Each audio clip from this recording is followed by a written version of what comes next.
1. Lower the ticket price. Oh, wait a minute. Max Wrestling's free. Like and subscribe. Are you ready for the show? Are you ready? Are you ready for the show? Are you ready? Are you ready? Let's go, let's go, let's go!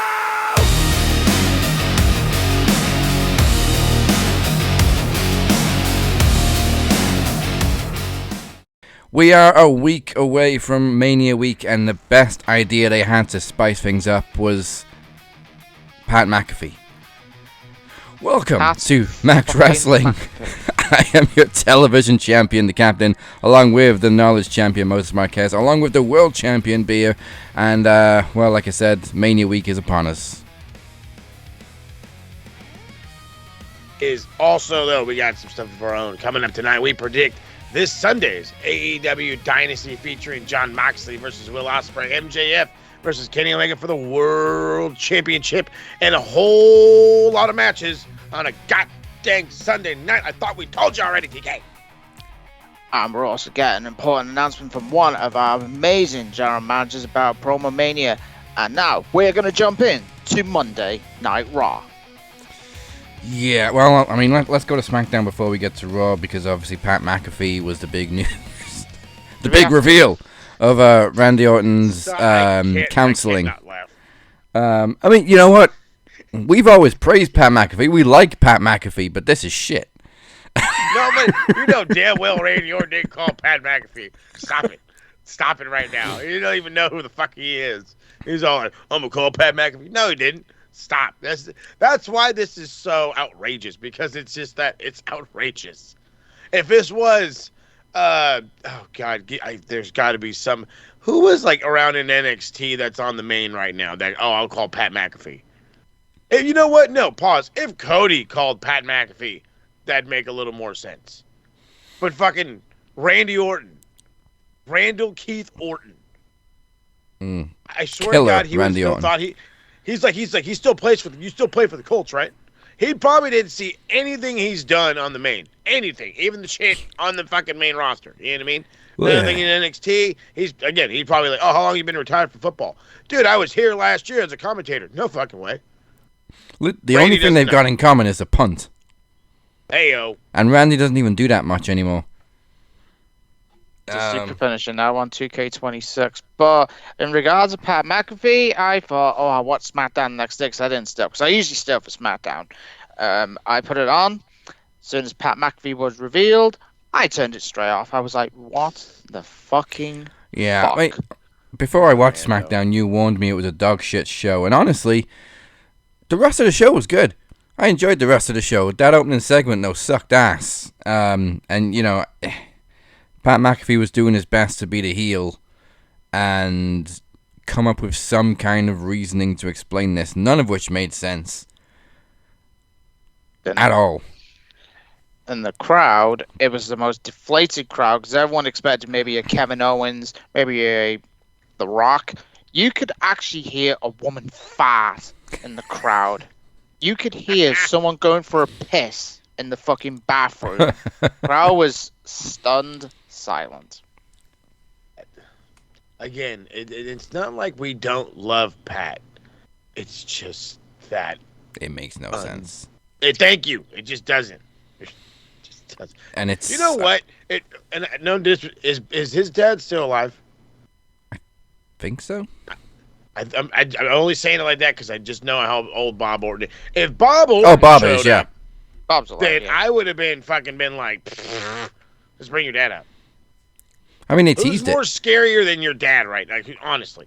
They did tease Bob. Last time he was on the phone, they showed like a picture of him and Randy, like in a frame, like in the background as an Easter egg. Ooh, yeah, it could be Cowboy Bob. Wouldn't be the first time he's been in his corner, but no. Like, God. I wouldn't have been disappointed if it was Arn Anderson. Yeah, I mean, that would have been a sick twist on Cody. A massive FU. If it was Arn, because obviously I don't know whether he's still with AEW or not. You could have brought Brock Anderson in to start Legacy. No. A new Legacy. I don't think Arn is with AEW anymore.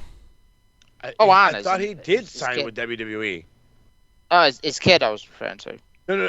Brock they left both ages ago. signed. Yeah. No, that's right. But I wait a minute. I think isn't Brock kind of signed because he's with TNA. Oh, is it with TNA? Oh, fair enough. Well, then he ain't wrestling with AEW talent anytime soon. No, sir. No.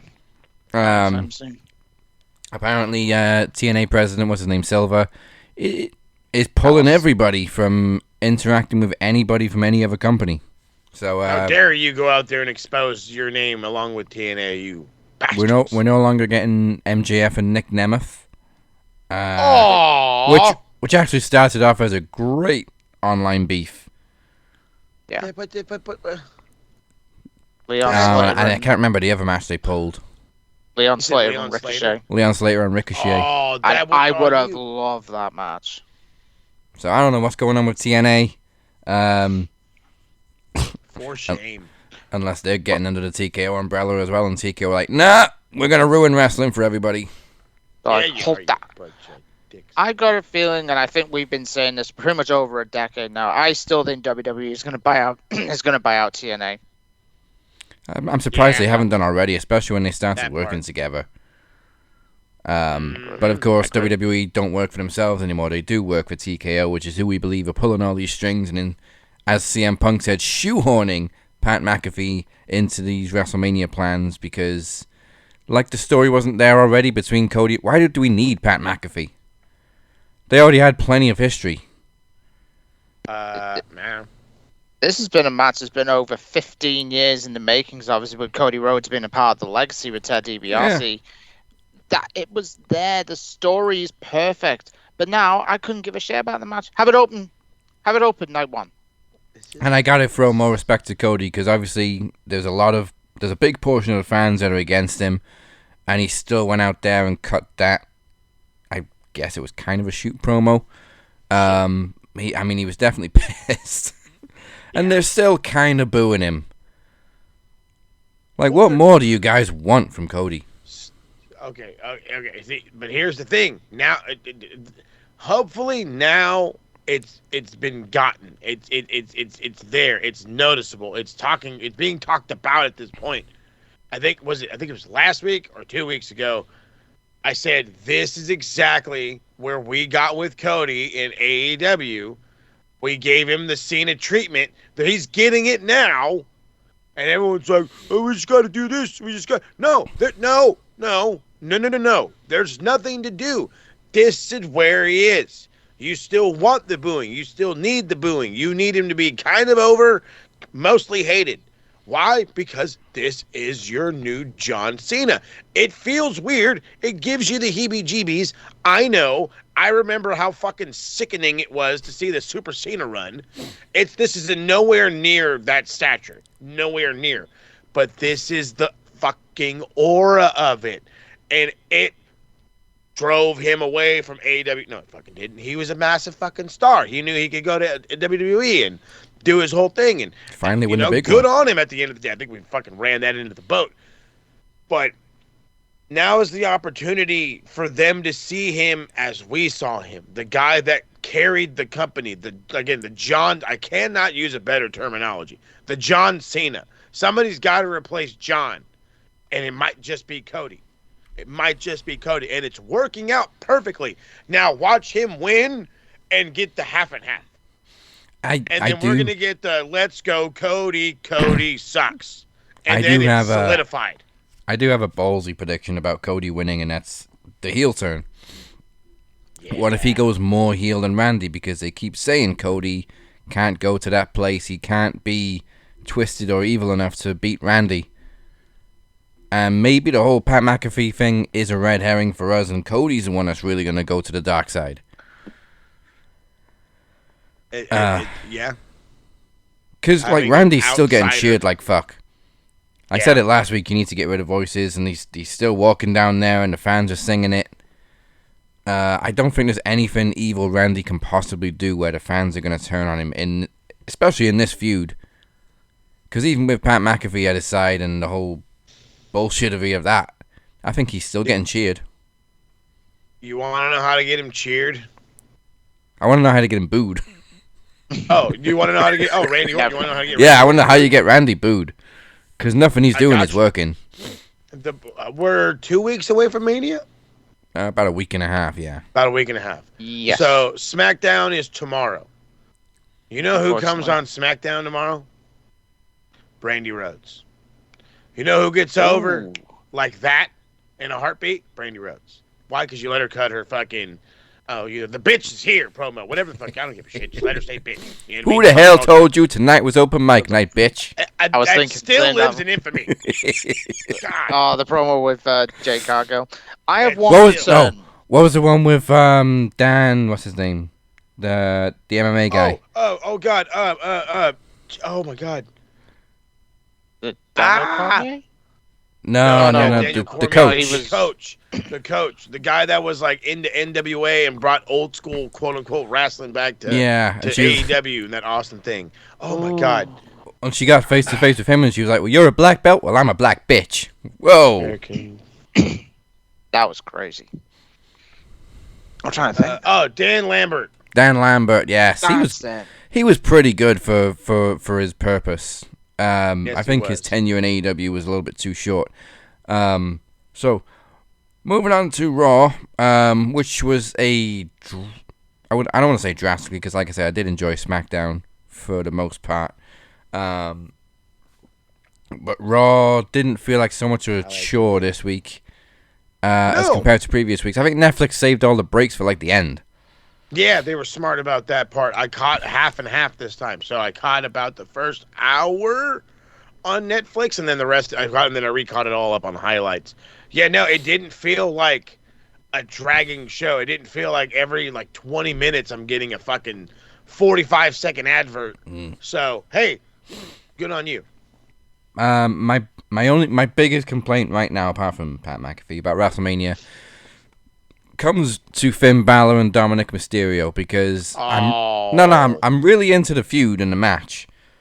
But why did you have to tell us the Demon was coming back? Thank you. Okay, I'm glad I'm not the only one in this boat. Wouldn't it have been so much of a bigger pop if Dom's in the ring waiting for Finn, and then the lights start flickering red, and you hear that heartbeat, and out comes the face-painted Finn that we haven't seen in 3 years because Roman Reigns killed him? The element of surprise is 100% gone in this company, and it's really getting annoying. Then again, it would have been leaked by Fightful and all those other dirt sheets anyway, I suppose. I would have rather that than a full-blown butt-fucking announcement. I'm just being so honest right now, because the dirt sheets are going to dirt sheet. You know what I mean? You're going to get your leaks regardless. I would much rather, if anything, play it up. Goof, you know what I mean? Hint it too many fucking 13, 14 times. I don't give a shit. Don't full-blown tell me that this is, hey, the Demon. Why'd you tell me? Why? Why? Element of surprise. It is very stupid. Yeah, I think it was. I thought Raw was a little bit more smoother this week because obviously I think they got everything right. The only thing that fucking pissed me off was the end. You got Brock and Obi. This is the match I feel should have main event at night one. However, it literally just went off the air so quickly. I was like, what? Sopranos. Missed when Lesnar was going fucking nuts. We missed it. Should have been the opening segment. The problem when you have a big segment like this to end the show is you usually run out of time with everything else on the show, so you end up rushing it. Mm-hmm. Then again, will we get Punk's complete pipe bomb? Yeah. I mean, I enjoyed Punk's promo. I wouldn't say it was pipe bomb level. He hit a couple of good notes, but it was nowhere on the level of his original pipe bomb, and everybody's calling it pipe bomb 2.0. He's cut so many more on-the-knuckle promos since the original pipe bomb to call pipe bomb 2.0. He was doing more ruthless stuff on fucking Twitter. This was a really good promo. It wasn't a pipe bomb. It wasn't even a fucking cherry bomb. It was a really good promo. It is what to be expected of CM Punk. He is the mic guy. He'll even proclaim it. He is the guy on the mic. It was very good. Not again. If you guys, if there's fans out there calling this Pipe Bomb 2.0, they either weren't alive or comprehensive enough, or right in the brain, to actually watch and enjoy the original Pipe Bomb, or they're just fucking sucking the D. Yeah. Just sucking the D. They also overused the phrase pipe bomb because the original just had a special aura about it. Well, you remember the crazy thing? It was, I forget, like it was the day AJ hit hers pipe bomb. I remember Nikki Bella had was it Nikki? Was it Brie? I think it was Nikki. Had like a crazy promo at one point. They called that a fucking pipe bomb. It was like, why is everything a fucking, because it's a good promo? What happened to it just being a good fucking promo? What happened to it being, oh my God, this person can randomly talk all of a sudden? Where the hell have you fucking been? No, it's a fucking pipe bomb. Stop it. Stop it. It's promo. Just because they slightly blur the lines, it's called a pipe bomb. But the whole point of the original was that he completely blurred the fucking lines. Yeah. Not a little bit. Not this one red herring over here and maybe a little salt and pepper over there. No. The whole thing. The whole thing. Like, yeah, okay, it was a worked shoot, but it was just like, yeah, this company will be better when Vince is dead. Yeah, like, who's going to say that? Who's going to say that shit about that? Who's going to be breaking the fourth wall, waving to fucking guys, Colt Cabana and shit? You know what I mean? He went ham. It's a totally different aspect of anything we've fucking seen. It's been how long? Fucking 13 years? I think you hit nail on the head, though.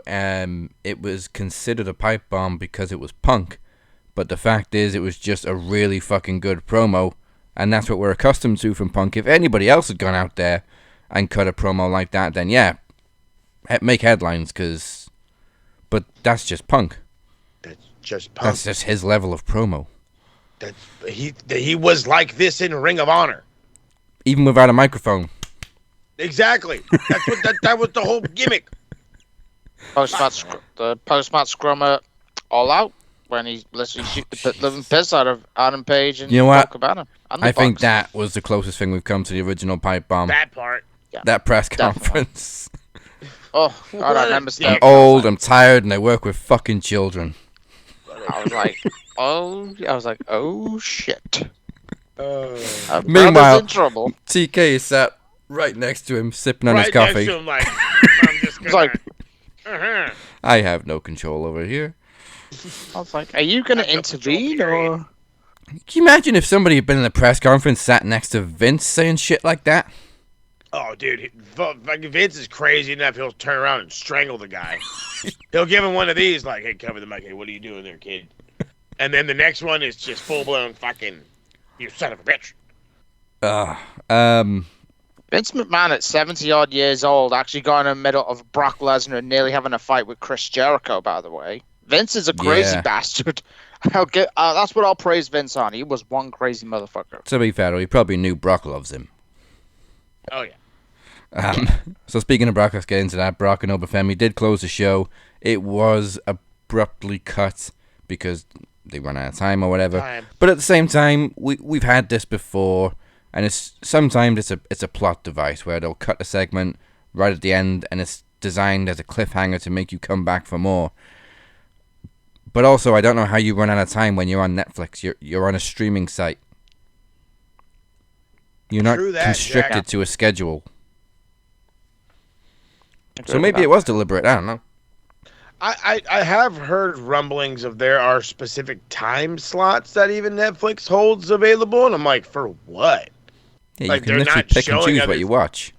Yeah, they're not showing anything else. To my knowledge, there's not any, like, new running live shows at the same time. There was no other special events, so I'm just like, what the fuck? So I think it's, first off, then again, it came from the internet, so it's probably a bunch of hoopla, blah, blah. But yeah, no, you think it wouldn't matter. You're on Netflix. You're on the thing where most people are rewatching fucking Grey's Anatomy or something anyway. So you think, yeah, just fucking go as long as you want. If you went, 2 hours and 12 minutes, who gives a shit? Or 2 hours and 31 minutes, or 2 hours on the nose. Like, what does it matter? Yeah. But the segment was good for what it was. Brock is just a king of pull-apart brawls. He really is, though. What was it? Makes him look Cena, so believable. Who else did he have one against? Brian, AJ, Randy Triple H? Did he have a brawl with Triple H? Randy Orton. He had a pull apart with Triple H back in the day. Yeah. He's just a great pull apart brawler. He will, because you believe it. You believe in it when you see him. Like, this guy will fight anywhere. That's the idea of these pull-aparts. Is these motherfuckers are really about to fight right now. It's not even a wrestling match anymore. Now they're trying to fight. And they're building it well. This one wasn't as done well enough. But again, I also think that they're trying to save some meat on the bone.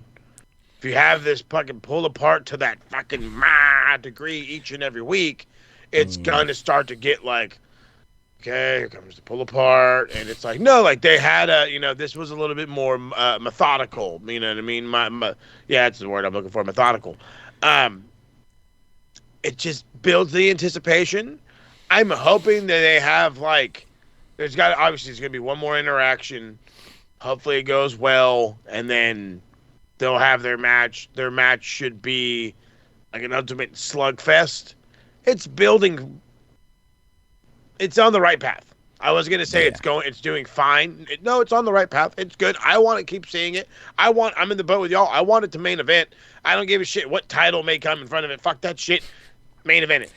I'm guessing it's gonna open night 2.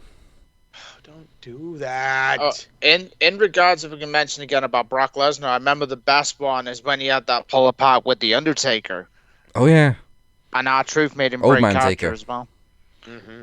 And R-Truth made him break character. He said, "Come on, Brock, come on, stay away." And then Brock was trying not to piss himself laughing. That one with the Undertaker for me, number one. The John Cena one sticks out with me because obviously Cena had the blood capsule in his mouth, and the whole idea was to make it look like he can take a punch from Brock to make him look tough. Mm-hmm. Oh, back in the Because this was like Brock's right first feud after coming back from UFC, so it was like, okay, Cena needs to bleed from the mouth. Why? Because Brock's going to punch him. Brock's going to punch him. We got to make it look real, bud. It's got to look real. And John took And it then well. John fucking won. I think that's why Lesnar probably then squashed him at that SummerSlam. So I suppose it makes sense in the end. But that was so stupid. Brock comes back from being, was a 2-time UFC world champion? Yeah. First match back in WWE, and he fucking loses to Cena. Yeah. And it was no holds barred, too. Still was pissed he got a world title shot after 3 matches. Bastard. Yeah. I think that would have always been the plan. Semantics. Yeah. Liv Morgan. Fucking golf ball on her head. The I sound. feel so bad. Mm. Oh, I feel so bad for her. If you press the mute button and watch that segment, it doesn't look too bad because it's just like she barges into Roxanne. But when you put the sound on, all you hear is stop it. Just a fucking clack. She like, no, she barged. No, they blew her up, dude. You thought she was Roxanne was dead. Footy. Jesus Christ. Roxanne hit the Roy floor Keane and out there did not move. Go for That blood. must horrible. She's only just come back from injury as well. Yeah, I mean, Liv's hematoma was definitely bigger than Roxanne's. Heyo. Somehow, even though they clacked heads, Liv somehow took the worst brunt of it. Unless, of course, she hit the TV as well. I don't know what she hit, but it all hurt. I tell you what. That I remember going, holy fucking shit. I can't stop hearing the sound. I was like, that is a nasty one. Oh. Can't stop hearing the heads clacking. Yeah. It was sickening. God damn it, Stephanie. And on top of that, though, Stephanie's pre-taped promo was fucking perfect.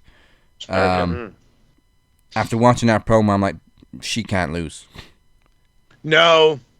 God damn it, she can't lose. She's getting to that Rhea Ripley range really freaking quickly. I do actually agree because obviously Steph's not really, the title reign's been good, but you do need like more challenges for Steph.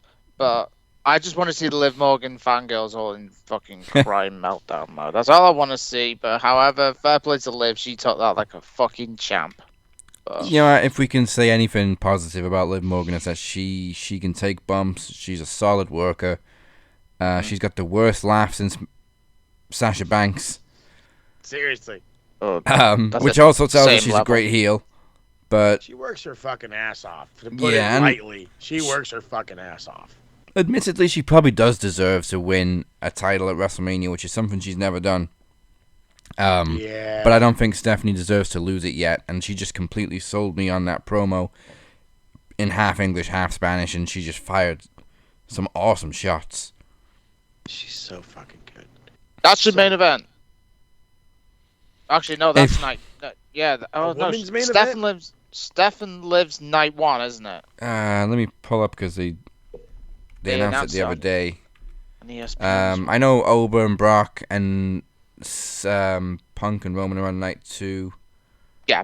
I think Becky and AJ are on night 2 as well, which tells me the other women's match should be night 1. Yeah, Liv and Stephanie on night 1. Oh, AJ and Becky on night 1 too.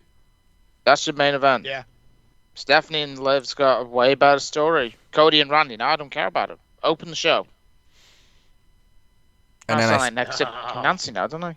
To be honest, I still don't care about Seth and Gunther. Why would it's just so random. Well, thank you, because it's fucking hodgepodge. Ain't nobody give a shit about this shit. The only thing I can say is Gunther's probably going to win because Braun Breaker's going to interfere. If that happens, then cool. There you go. You made up for it. But if that doesn't happen, then you're slapping shit together, ain't you? And I think the story's already going to build because obviously Gunther sending that favor to Paul Heyman. I think it's going to lead to the inevitable match at SummerSlam, Gunther against Brock Lesnar, which we should have had at WrestleMania 40, but sadly we didn't get it. So I think that's what's going to be the plan going in. But in terms of the match, I think it's going to be a good match, but no story. Not a lick of more. Nope. No.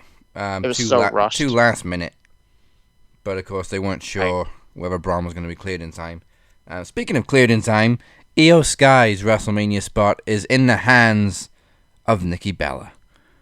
From what I saw, if Nikki Bella is cleared, then Asuka and Kairi... No, if Nikki Bella isn't cleared, Asuka and Kairi get inserted into the women's tag match instead of the Bella Twins. But if Nikki is cleared, then we get Asuka versus Io. This is the part that doesn't make sense. Why would you need the Bella Twins in the match anyway? They're both medically... If Nikki's medically uncleared, have it as a triple threat. Well... Asuka's definitely getting a Mania match either way. Mm-hmm. But if either Kairi or Io, one of them's going to miss out. Which sucks, because they both deserve a Mania match more than the Bellas. And Io had probably the match of the freaking year, the WWE last year. In the triple threat with her and Rhea and Bianca. Oh, yeah. Where does it make sense? That was definitely the women's match of the year. I'd still have Io and Asuka anyway. Who cares about the Bellas? I don't care if they fuck off the Bella Army. I don't care. Who cares about the Bellas in 2026? Unless your name is Bella Mania 89625 on Twitter. Some fucking nerd. And it's an egg. And what they should do, it's gonna be exactly. And if you're gonna have Io and Asuka, this is where Kairi Sane breaks away. And you could have Kairi as a solid mid-carder, trades to SmackDown. Yeah. How do we feel about Rey Mysterio being added to the ladder match? Love it. Absolutely the right call. Okay. Now, can I be an asshole? Because I'm going to be an asshole. I'm really hoping this is a swerve. It's like Rey Mysterio, but then it's not Rey Mysterio, and we get some other fucking cool badass person who I have no fucking idea, but just not Rey Mysterio. Look at me. I fucking love Rey, okay? I know where he's from out here. I know where he grew up, all that shit. I'm not a stalker. We just know. But how old is Rey Mysterio? 49, I believe. And he's still looking as good as ever. That's fantastic. I'm glad. You want to keep him looking that way? Don't put him in this fucking match. You hear me? Don't do it. He's going to get murdered by Rusev, or big-headed Finn's going to hit him with his big head. Dragon Lee's safe as shit. Penta might murder him with whatever because he's just a fucking... I don't know. I'm just really afraid of Ray getting hurt again so quickly. That's a concern. That's my only concern. That was me. Like, I'm happy to see Ray because I've been saying all year he's been great. He's in such great shape for his age. But like, he's literally just come back from injury, and the first match they put him back in is a ladder match. Mm-hmm. And they did the same with Daniel Bryan. He comes back from a concussion. You're going to put you in a ladder match. What? Huh? Was that the match Bryan won? Yeah, he won it. But he literally just came back from a concussion. Had one. To be fair, Seth and Gunther's on night 1. If you're talking about taking Ray out of the match, Gunther could do it on night 2. Somebody out of Vikingo takes a spot. There you go. See, now this is why I love the show, because we got fucking numerous minds that think outside the box there. If Ray shows up, does his thing or whatever, and he's got like jeans on, and people are like, what the fuck's going on? And he's like, I gave my spot up to this guy, and then here comes again. And I think we said it last week, dude. It's like when we were talking about putting this together a couple of weeks ago, talking about having NXT guys and guys from AAA. It's like, boom. Even if Vikingo is in there, just name, you're gonna get a pop. You're gonna get excited over it. He can lose, and it doesn't matter. But it's a pop. It's something worth a damn. It's something worth help building this match. Ray is a legend, a motherfucking legend. But he's not going to get a pop like Vikingo would get a pop. He's not gonna get, well, I would say Phoenix, but Phoenix ain't getting that big a pop. He might, actually. He might. It is Vegas. They know the Lucha Bros. Phoenix I don't know why Ray isn't in it. Phoenix is more over in AAA right now. But however... That part, he's kicking ass out there. Mm-hmm. But if you also can bear in mind he's not going to be free... I've said for the last 2 weeks, Leon Slater, give the other promotions spotlight. Leon Slater's so good. Yeah. So good. Youngest in charge, fam. And then the only other thing I'll comment on from Raw was AJ and Becky's segment, which I actually thought was really good. Having them face to face and no physical interaction or anything. Poor Michael Cole getting bullied by Becky Lynch. Yeah. Becky's on a new level at the minute. Yeah, she's looking great, and she was seething from AJ's final line about how she's Rue's favorite wrestler. Which, I don't know if that much is actually true, because would Rue even know AJ? Like, obviously, she's a tiny, tiny kid, so she obviously wasn't around when AJ was first going through WWE. But AJ's been back, 6 months? Is that enough time to become a favorite wrestler? No. But you know what's a sicker burn than just fucking, saying I'm better than you, saying your kid likes me more. Ha, you bitch. All right. There's probably one part of Raw I think most people enjoyed, and this is going to be Corey's going to love me to death for this, was Lyra Valkyrie and those shorts. How short could they be? They were literally up towards there right before by her ass. In the words of Jerry Lawler, any shorter and it'd be a belt. Atta-bad. Damn straight.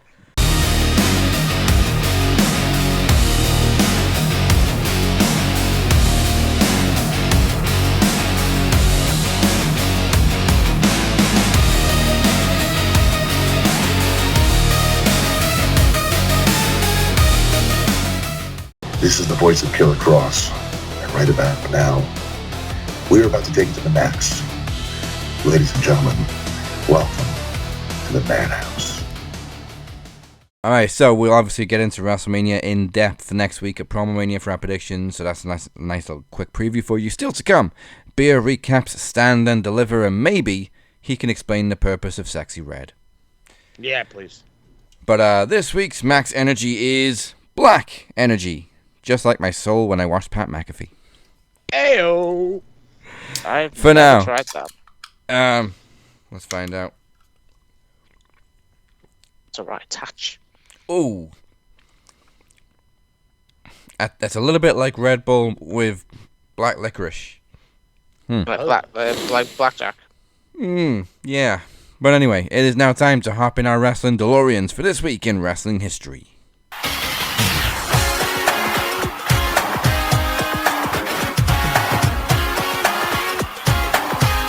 Alright, so last week was pretty much all WrestleMania history. This week we got a couple of pieces from WCW. On April 6, 1997, at WCW Spring Stampede, it was main evented by Diamond Dallas Page defeating Randy Savage in a no DQ main event. It also featured the infamous promo from Booker T, where he tells Hulk Hogan that Harlem Heat are coming for him. And you know the rest. And the best part about that promo is you can literally see Booker T's brain going, oh shit. Ah, crap, I really said that. I recently went back to that match between Savage and DDP. That in-ring chemistry was just superb, and the aura Savage had in 97 was just different level. WCW Savage is underrated. Like a mofo. It was like when he's walking to the ring with Miss Elizabeth, he's like, free Slim Jims for everyone. We're going to have a party. We're going to invite 14 women. Let's win to the ring. I love Macho Man in WCW. He really, like, I remember doing Retro Rewind, and there was an episode where I was like, he wants somebody to win this monster truck so he can run over the NWO. And I was like, there's nothing more pro wrestling than hearing the Macho Man Randy Savage say, I want you to collect vehicular manslaughter on that person. That was the greatest thing in the world. Gonna devour the bum. He was on his way to the ring.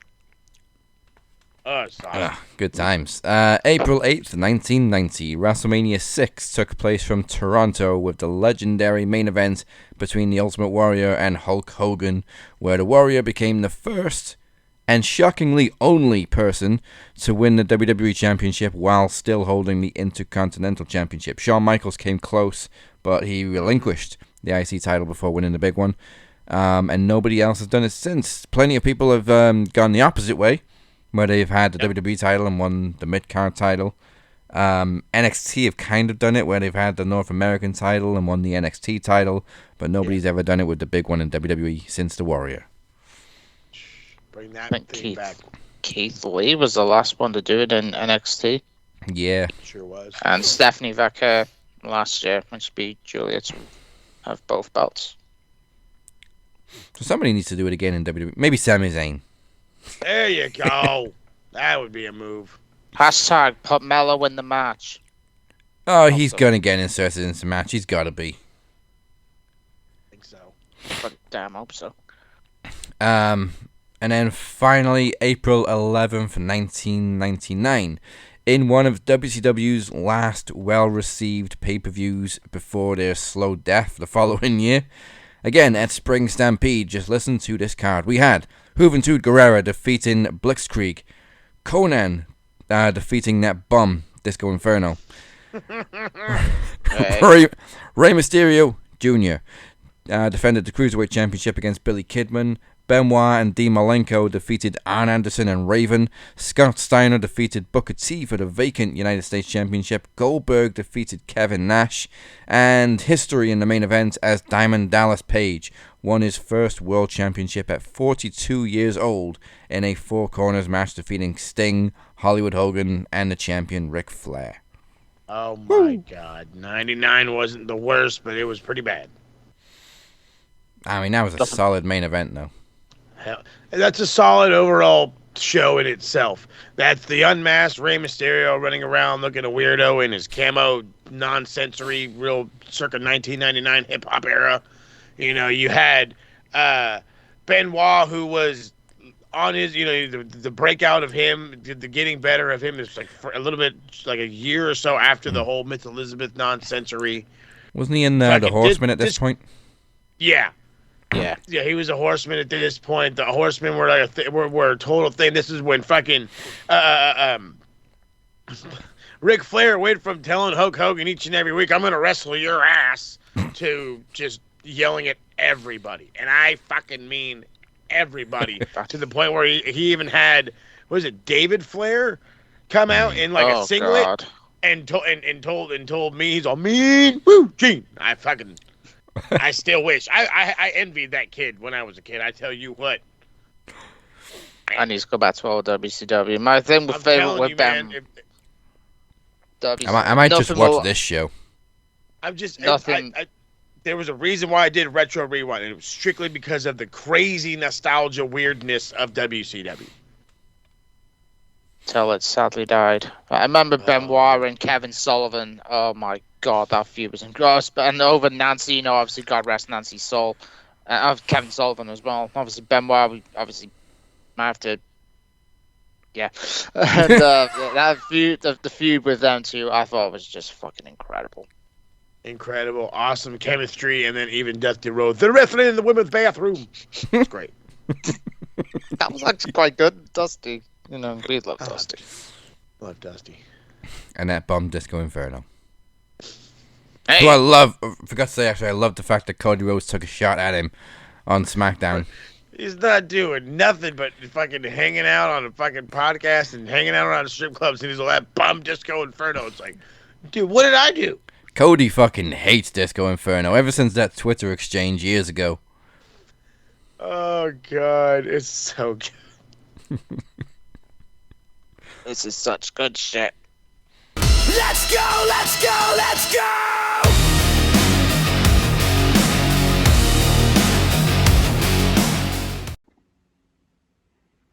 Thank you for holding. Your call is important to us.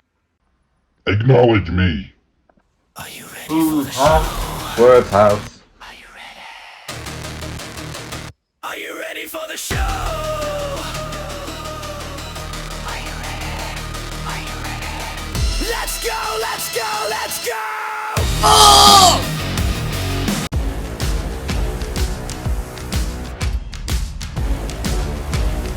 Oh, really? You don't have any appointments? Well, you are cursed. Hey, Kit, are you there? Kit Wilson! Max Wrestling Podcast. It's a Thursday thing. It's a Thursday thing. Let's go, let's go, let's go!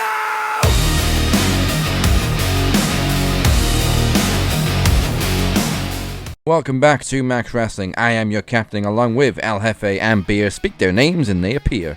If you like what you've seen so far, make Max Wrestling your new home. We have pulled pork on mac and cheese. Oh, yes. I had that last night. All you gotta do is drop a people's elbow on that like button and a 5-knuckle shuffle on the subscribe button because that's how the algorithm works. We're here every single week because it's a Thursday thing. Hashtag Max on Thursdays. And for those that prefer the old-fashioned podcast, we got you covered, bub. Follow us on SoundCloud, Spotify, Apple Podcasts, whatever it is you get your favorite podcast. And for all things Max Wrestling, the link to get you there and some title history. God, I love bringing up the title history. Check out the Billy If You're Done website, maxwrestlingnet.weebly.com. And also do not forget to join our very own cipher for Aftermax Live on Facebook right after the show. Now the QR code should show on our screen right now for you. There could be guests, there could be challenges. It is unpredictable as they come. Make sure you are on there. So scan and go after the show. And you never know, you might be lucky. You might get 2 doses of it next week for Promo Mania Night 1 and 2. Hey, that's right. I'm right. And you never know what you're getting. Corey does his own crazy thing. And speaking of those who do their own crazy thing, it's time to take an in-depth look at the Tuesday night. It may not be the black and gold, but don't trip. Stand and Deliver was a banger. And Beer is here to cover it. Handle it, Beer.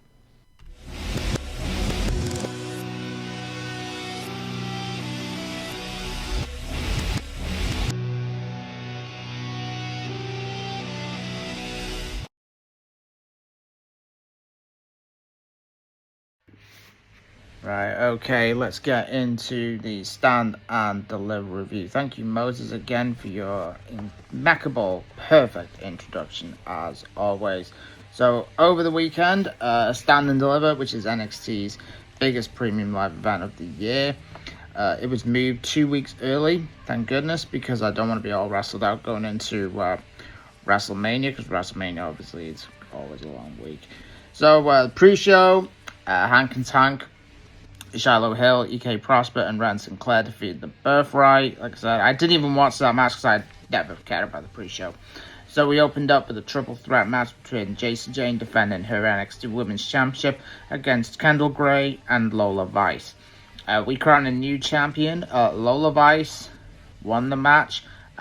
This was probably the match of the night. Absolutely fantastic match. Started a bit slow, but an excellent match. Lola hit the 350 fist on Jacy. What's next for Jacy? Is it the main roster? I hope so. And Kendall, obviously, amazing as always. So give Lola a good run with the belt, and then we'll see where it takes her. The second match was the Vanity Project. Brad Baylor and Ricky Smokes defeat Los Americanos. Hurts Pete Dunne and Tyler Bate. For me, the second best match of the night.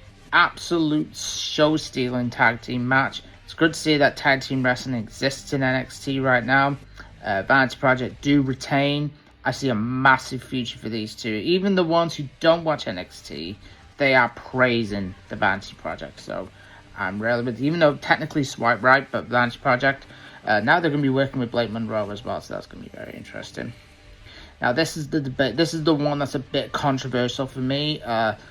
Sol Ruco against Zarya. Sol wins with the Soul Snatcher. You know, Zarya did kick out of the first Soul Snatcher. For me, Zarya needed the win unless they're going to extend the feud going into NXT Revenge, because it's the last woman standing match, I believe. That's going to be next week. I haven't covered all of NXT this week, unfortunately, because I unfortunately did fall asleep. I was tired. Third best match of the night. Miles Bourne against Johnny Gargano for the NXT North American Championship. We saw the real Johnny wrestling. Miles retained with the Bourne again. Excellent match. Great technical contest. And long have Miles Bourne as NXT North American Champion. I don't know what's next for Johnny. Is Johnny going to hopefully get pushed now for the mid-card title, or is he on his way to become All Elite? North American Women's Championship match, Tatum Paxley defeated Blake Monroe with the Cemetery Driver. This was a very good contest. This took me by surprise, even though we all know how great Blake is, but Tatum is getting better and better and better. Absolutely great match before the main event. For a match that shouldn't really main event, I would have probably gone with Sol and Zarya to go on last. The Fatal 4-Way for the NXT Championship, which is Tony D'Angelo, becomes the new NXT Champion, defeats Joe Hendry, Ricky Saints, and Ethan Page. And for me, the right call. Tony has been absolutely great. He's the last beacon of hope from the 2.0 era. Let's forget about that. Less said, the better. Tony D, he has that specific aura now when he comes to the ring. It's not like the Dawn of NXT gimmick anymore, which sort of died death a little bit. Tony has that fantastic aura now coming to the ring, as we're going to talk about a little bit later on. So yeah, stand and deliver for me. 9 out of 10. Downer is, Sol should have not have won that match. So I don't want people thinking that Sol Ruca's got creative control, thinking that she's the new Hulk Hogan. It's completely bullshit, so shut the fuck up. Anyway, so now it's time to go back to the show where we predict AEW Dynasty, which is this Sunday. So we're going back to do our predictions. Alright, so it's not too bad for an AEW pay-per-view. There's 9 matches. One of them includes the pre-show. Yeah, it could be worse. So far. Hopefully they keep it at this, because this is just like a good high-level pay-per-view number of matches. We don't need any more. This is good. It might be just over 3 hours, but solid.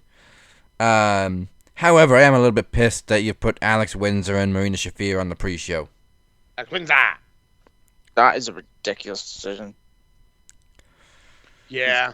Because I said to Mo before we went on the air, is that I am liking the new look of the United Empire. I like the new look of it. Oh, them showing up on Dynamite, the way they pulled in was just awesome. Reminded me of the Invasion days. So Tony got that one right. Forget who all's in the United Empire right now. Colm Newman is a 23-year-old freaking mad person who has been wrestling in England and then randomly showed up in fucking New Japan and took them by goddamn storm. The youngest New Japan Pro Wrestling heavyweight champion. Yeah, that was years this week old. too. Mm-hmm. Crazy. And it's He's so 24. good. So good to see that version of the belt back. Oh, it's such a beauty. Fuck. Oh, freaking yeah. That belt's just oozes awesomeness. Oozing sauce. Mm-hmm. 23 fucking years old, Jesus. Yep, he's a pup. 23 years old and he's a champion of Japan. What the fuck? He's barely got fucking ball hair. Well, it's gone mad. He's out here. I got the champ, Oh, man. Yeah, but the way they pulled up to back up Will Ospreay was great to open up Dynamite, and then Alex Windsor actually, the first one out. All right, pipe. I thought that was great. I don't like him wins with Ospreay. I like that move a lot. Yeah. Her and Marina should be a great match, which is why I don't know why it's on the pre-show, especially after the brawl. The only match I think they could maybe swap it out for, I hate saying it, would be the Gauntlet. Yeah. Like, as much as I like the TNT Championship and Ciampa, who's the only one that's announced for it, I'd probably be more okay with a Gauntlet being on the pre-show than anything else. I think the Gauntlet is going to be on the pre-show because the one for the national title was, and that's how we bled into the show. They've been loving this whole thing where they can bleed into the opener. I have 100% feeling that's exactly what's going to fucking happen with this one. But yeah, no, I'm with you, dude. Like, Marina, you gave Marina Shafir, main events. You've given her main events. And then Alex Windsor, it looks like you're trying to build her, and I'm hoping it's gonna be there. It's gonna be a W to Marina, and the build starts.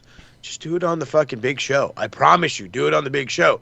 That's how you start to get these women over. There's gonna be a lot of people not watching the pre. There's gonna be a lot of people not watching the pre-show. It'll be wasted on that. If you're gonna waste it, then just put it on a weekly show. Put it on Dynamite. Just get it on Dynamite. If you're gonna build Alex, you got to do it right. Don't just say you're going to build her. Don't just put her in the dark. I wouldn't even say dark matches. Don't put her on the pre-show. Don't put her on the the lower end of the card. Get her noticed now. I don't think Jamie Hayter's going to be able to get it done. I know I'm already kind of jumping ahead of that whole part. I think Alex Windsor's going to be the next one up. She's going to be pushing her way. Maybe not for the world title for the jump, but she's going to start getting elevated. And it's time for everyone to see her elevation because she's good. She does try a little hard, but she's very good. If this match bleeds into the main show, then I could maybe see them brawling, and then the Death Riders and the United Empire get involved. And then we go straight into Mox and Ospreay, maybe. Bingo. In regards to the Battle Royale, sorry to cut you off, Daz. In terms of Collision, even though no one watches it, Roosh got a win over Anthony Bowens, and he's got the number 2 spot in the Casino Gauntlet. Okay. And that's who should be your TNT champion. Roosh.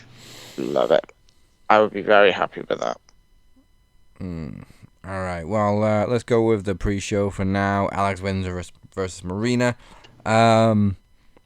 Marina's a weird one because she's been built and pushed, and then they've just given her a recent couple of losses, which made no sense. So, nope. Really, I'd say she kind of needs this win, but at the same time, Alex Windsor needs it too. Yep. There's a possibility it could be a fuck finish, perhaps. Yeah, I might go that way. No contests. Yeah. Because, again, it's only the pre-show. You could end it in a brawl. Yeah, and like I said, then that could totally leave to Will Ospreay and Jon Moxley. All right, is everybody saying no contest?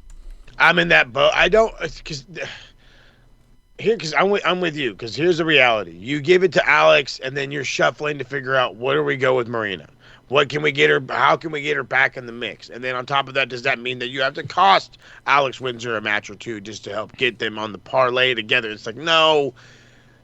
Somebody ruin it, somebody getting involved in it, and just kind of push it to the side and get it on Dynamite. Get it where eyes are on. I agree with that. All right. It is strange with Marina because obviously we all know, we haven't seen Toni Storm since obviously Revolution. I think Marina I'll go for a fuck finish as well, because both of them can't lose, especially if you're going to push Windsor, as Mo's expertly said. But Marina needs a big win, so I'll go fuck finish. No contest. All right, so I wasn't sure what match was going to open, so I've listed Jericho versus Ricochet first, which, good segment. I love the fact that Jericho did the whole list thing. I don't know if he's going to do it permanently or if it was just for that segment. I think he's going to randomly, sporadically do different freaking like gimmicks now. That's his thing where he's like, I don't know what to do anymore, so I'm just going to recycle everything and use it as one thing, which wouldn't be terrible if like 1 week it's the list and then the next thing it's like, I'm going to beat you with my 1,001 moves. And he pulls out the master list of moves, or what's the other fucking cool the light thing up jacket. Oh, yeah, the jacket. Shows up in the jacket. Or maybe, just maybe we'll get lucky enough to get the silent Jericho for a week. Like, what's wrong with him? Nothing. He's smiling. Okay. I'll bring back the Painmaker gimmick, which I adored. Yeah. Painmaker gimmick will never be, will forever, ever be loved.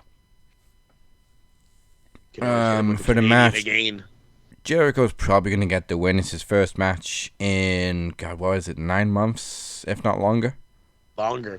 I think since, was it April? I say it's been Jesus, over a year. The first match in like a year? Fuck me. Mm-hmm. In about a year. I thought it was a little bit longer than a year, but I want to say a year's right.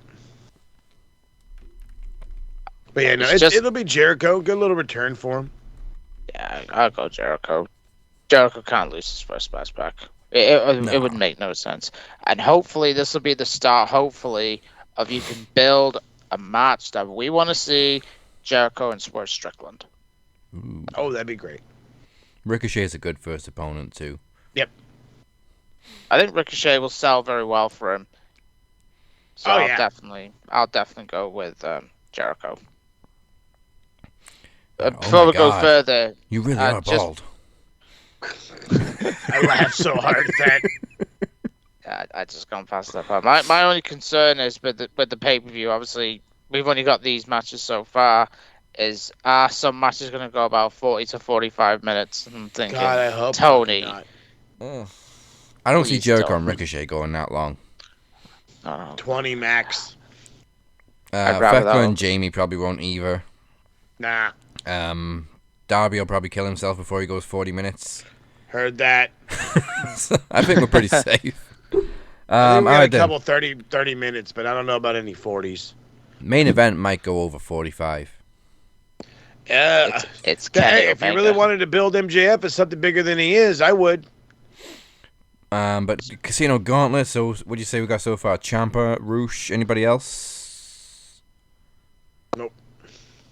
Alright then, so it's going to be tough. But of course it's for the vacant TNT Championship because unfortunately Kyle Fletcher, on the run of his life, got injured as it always goes. This poor guy has the worst luck.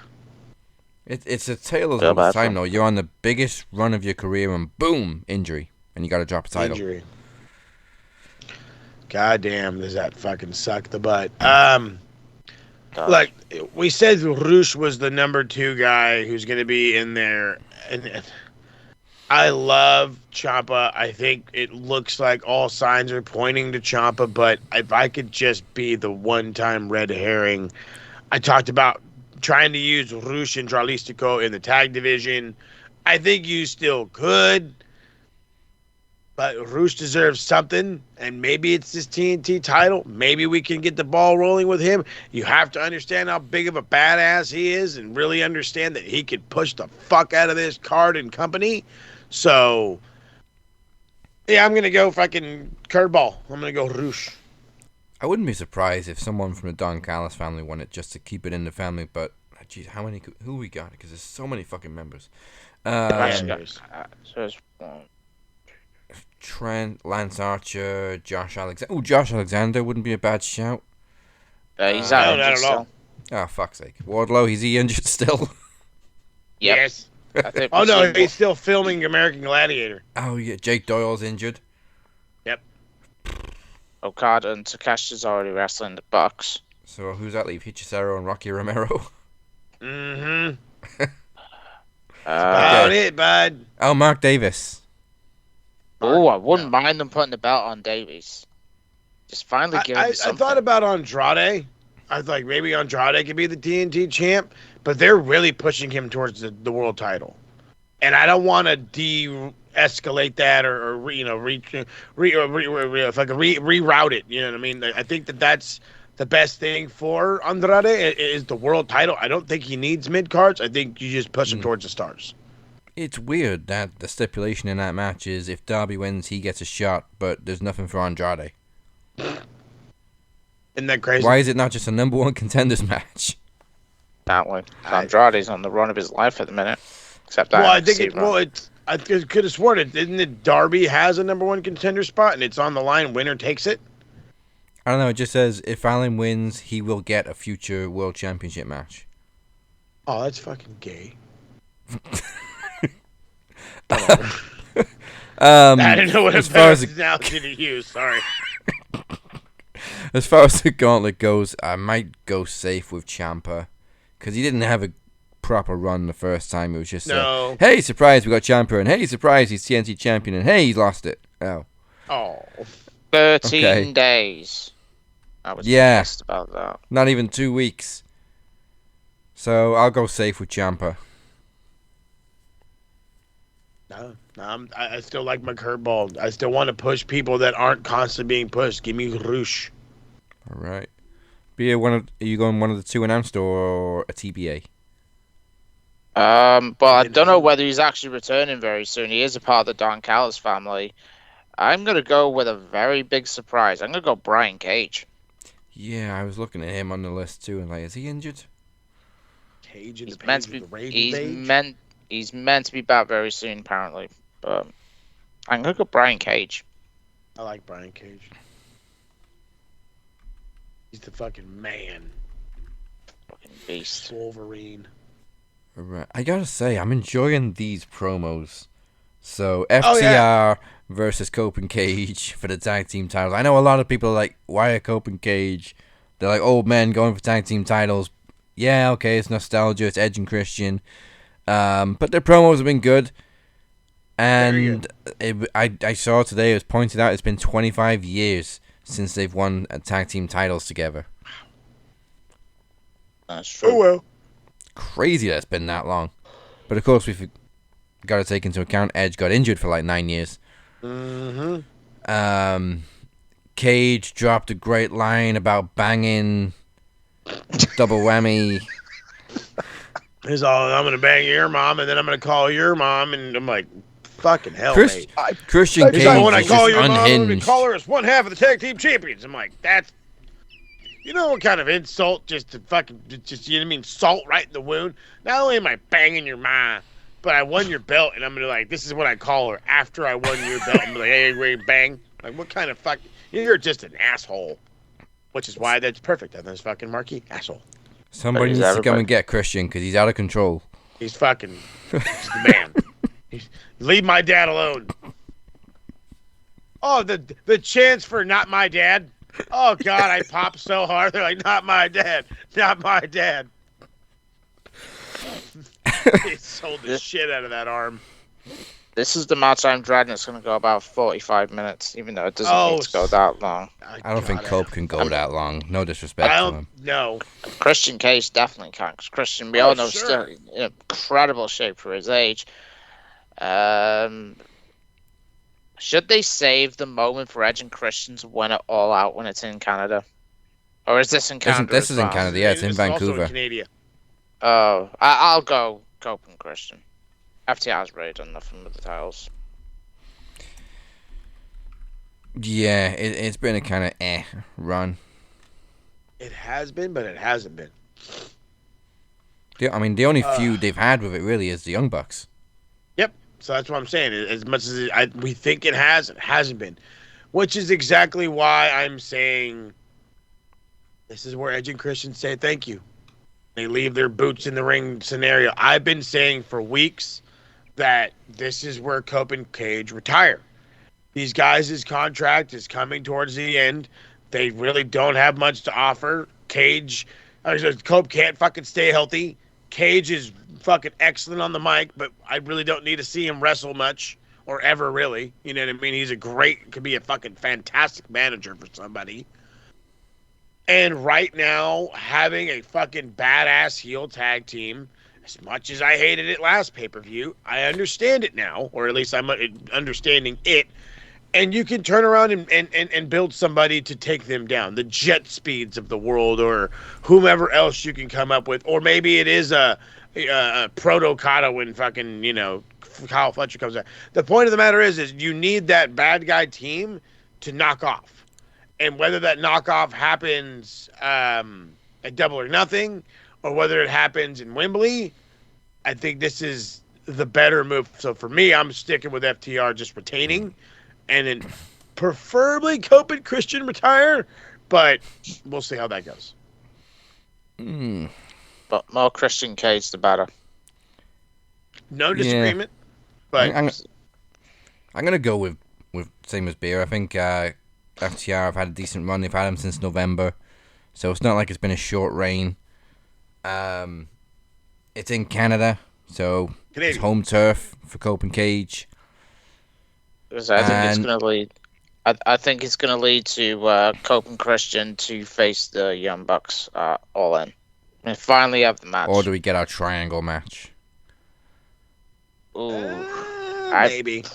Probably save that for All Out. And then again, also thinking about it, most of their champions right now are heels. Mm-hmm. Yeah, probably. With the exception of Willow, and depending who wins the TNT title. Mm-hmm. And it depends. And it depends how you look at it with John Moxley. He keeps cutting face promos, but in a heel stable. It's weird. I think he's going full heel again now, but I think Ospreay's going to win that. Which we'll get into that one next. John Moxley defending against Will Ospreay for the Continental Championship, and I'm surprised it's just a straight singles match. I'm not. I wouldn't want to do anything else. Will's fresh off of fucking neck surgery. I don't want to put him in any gimmick matches. Don't want to have any other reason for him to go out there and fucking kill himself. Unlike the putting simple. Ray in a ladder match. Right, like there you go. Like they're like, yeah, fuck it, bud, get on in there. I just got cleared. Too fucking bad. Not anymore. To be fair, I'm kind of like that on GM mode when I'm playing 2K. Like somebody's injured for 3 weeks and I need them. Then as soon as they're fresh, okay, you can go in a ladder match, cage match, table match. I need you. Go get murdered again, bud. You'll be all right. Universe mode's still the best. It is. It really is. But for this, John has had a good run. Will, the crazy part is Will doesn't need this. He doesn't need this belt. Not even a little bit. But he does need the momentum. That's for damn sure. He does need the momentum. So I'm going to go with Will. I say Will wins this, and maybe that's a belt he carries into Wembley and goes against Kenny with. Give me the fucking circa. What did we just do on the history? Hogan. Exactly. You know what I mean? Mid-card champion to world champion at home at Wembley. Maybe good. Clean sweep for Ospreay, or Beer? You going differently? Yeah, I'll go Ospreay. Probably makes the most sense. Mm-hmm. Yeah, the whole Moxley kind of turning face thing was weird because now as soon as Ospreay's back, he's full heel again, which kind of tells me they didn't know what to do with him until Ospreay got back. Because who the fuck is going to cheer for Wheeler Yuta and Daniel Garcia? Even though I probably think they'd cheer for Parker and Claudio. Yeah. Oh, buddy. All right. Women's World Championship, Tekla versus Jamie Hayter. Once again, Tekla's killing it. I don't see her losing it in any way, shape, or form to Jamie Hayter. No disrespect to Jamie Hayter, but Tekla's on a great run. And the promos are awesome. Yeah, this kind of seems like it's come out of nowhere too, where Jamie's got a title shot, but Tekla needs to retain and keep doing what she's doing. Yeah, 100%. Jamie won a match on Collisions, and then she did the challenge. Oh, there you go. We don't watch Collision. Yeah, no one watches Collision unless you like the 10 people at Fightful. I don't watch Collision. I just see what's on Twitter. That's always something we've said. Like, it used to happen all the time back in our heyday, where SmackDown would be shown on Raw or Raw would be shown on SmackDown. You would get highlights of some shit. That's fucking like gone to the wayside. It's like, stop doing that. You really want us to watch? Show us what's happening, and we'll be like, oh, out of our way, let's go watch this shit. But no, want to be fucking wasteful and dumb. It is on them. Thekla is just killing the game. Like I said, her promos are on point. Her wrestling is on point. She is a true dominating heel. I wouldn't want to take the belt off of her, even if that were an option, even if there were a truly worthy opponent. I don't know that there is one. Unfortunately, it just kind of leaves you-know-who as the only goddamn saving grace. And she ain't no saving grace. But we'll see how that whole thing goes. So Thekla to retain. Keep fucking telling people that you're going to be a dead bitch. I cannot get over how awesome that promo was. I was like, this is ruthless, this broad is. She's on a fucking great run right now. You're telling me, fam. First of all, I want to give my daily reminder to myself, say fuck Clark Connors. That part. You're lucky. Fuck you. Fuck Clark Connors. Thekla right now, I think she's the perfect example of a women's heel. Because Mercedes is never going to come close to Thekla. Couldn't sniff it. So, also, welcome back Hikaru Shida, by the way. Thanks. Oh, yeah. All hanging out in the crowd, all fucking quiet. Because I did have the impressions I put in the chat saying it's going to be Danny Luma, but it was Shida. I was like, yes, I fucking love that woman. Thekla to retain. She's on a different level at minute, Thekla. I put her up there with the top 5 in the world right now. As you should. She definitely got the momentum for it. So we've touched on it, but Andrade versus Darby Allin for Darby Allin to get a future world title shot. This is the toughest to predict, to be fair. Well, I'm going to look at it as there's an open title shot. Because I could have sworn that's what Don Callis had said. So let's look at it like that. And by looking at it like that, Andrade has to win. I love you, Darby. I do. You know, you're awesome. But you're not it. Not right now. Not right now. There's going to be a time and a place and a time where Darby Allin is going to get his comeuppance and then some, and maybe even be crowned world champion. But in April of 2026 ain't it? Nah. I hope I'm not the only one that finds Darby kind of bland at the moment. Not bland, but we're so used to him. We're so, you know what I mean? The seasoning don't hit the same no more with Darby. I've had this meal a bunch. He's spaghetti now. He's the spaghetti. As awesome as it can be, it's spaghetti. It's a ready meal. That one. I agree with that. I think they missed the chance of putting the world title on Darby because obviously he went to climb Mount Everest, and obviously then we had Hanger winning the title. And I'll go Andrade. He's on a different level since he went to AEW, so I think WWE should really look and think, fuck, we fumbled this guy. PP, oh, yeah.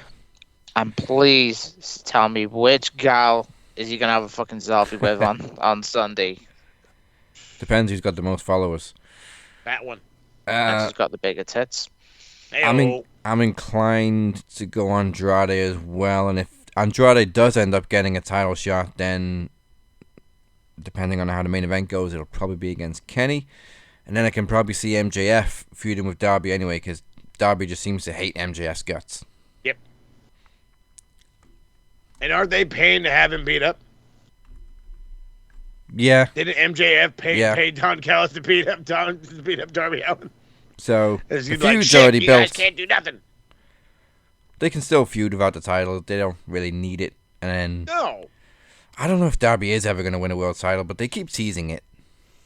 Yeah, I'm with you. I don't know if he needs it. That's the whole thing. Does he? Well, I don't know if it's not that he doesn't need it, but it's just, he's There was, again, I think Beer hit the fucking nail on the head. There was a time and a place where it worked perfectly. It was writing in the stars, and he's like, I'm going to go climb a mountain. And they were like, all right, well, nope. That was the chance. Not like a nope, like you don't get an opportunity, just a nope. All right. I think it worked out perfectly in the end, but that ended up all in. Yeah. So we got one more tag match, which is the Young Bucks versus the unlikely pairing of Okada and Takeshita. I really want this match to go like 45 seconds. And just Okada's in there just fucking whipping up on Matt Jackson or whatever. And Nick Jackson comes in for the save and pushes Okada. And Okada hits Takeshita. And they just start beating the shit out of each other. And then fucking Nick and Mac are like, I'm just gonna, okay. Like, that's what I want. I want just calamity. Utter calamity. Have these guys just fucking brawling. Having Don Callis lose his shit on the commentary. No! I said no fighting! Just the whole thing. I just have him go nuts. Like, you know what I mean? Like, you're not supposed to put two dogs next to each other and then these two dogs are next to each other. Like, that's what I want. That kind of reaction. Don Callis just turns into Tommy Shelby. No fucking fighting! And then right as he goes back to the commentary table, he just pushes somebody. God damn it. Similar prediction from me. I kind of want Takeshita in the ring the whole time. And then when he goes for a tag, Okada just goes, no tag, bitch. And then leaves. walks away. Or Okada just tags himself in after Takeshi's done all the work. Just Okada playing fuckery. Yeah, oh, no. Yeah, no. Keep this Okada going. He's been, over he still is, and he's not even a fucking an eighth of what he was in New Japan, no. And he's just beyond over. He's still in second great. gear. He's been in second gear. He's cruising. He's cruising in the slow lane, and people are pissed going around him. He's like, I don't give a fuck. He don't give a shit. He's the man. Either way, Bucks have got to win. Bucks are winning. Yeah, I can't see the Bucks losing twice on pay-per-view in a row, so I'll go with the Bucks. Especially to a team that can't stand each other. And then I don't know whether Tony might finally pull the trigger and we have Okada and Takeshita properly having a double or nothing. It is going to happen, a double or nothing. Please, for the Continental title. All right, the big question. MJF defending the World Championship, the Triple B, against the God of Pro Wrestling, Kenny By God Omega. By God. The craziest part is I'm sure they could have figured out a way to extend this another pay-per-view and make it go one more, but they kind of put the kibosh on it. You know what I mean? It's a little Jewish lingo for you. The kibosh. The finishing touches, as they say, because you officially made it the devil versus God. And I really don't think TK is crazy enough to say, fuck it, we're letting the devil win. No. No, you can't do it. Somebody's going to want to cancel you even more so than normal. And again, I love Max. I love Max. He's on a fucking killer fucking run. And this is nothing new for him. Being on this excellent run, just dominating opponents left and right, looking the absolute masterpiece, just to lose and move on to something else. And then again, I've been saying it for weeks. I'll repeat it again.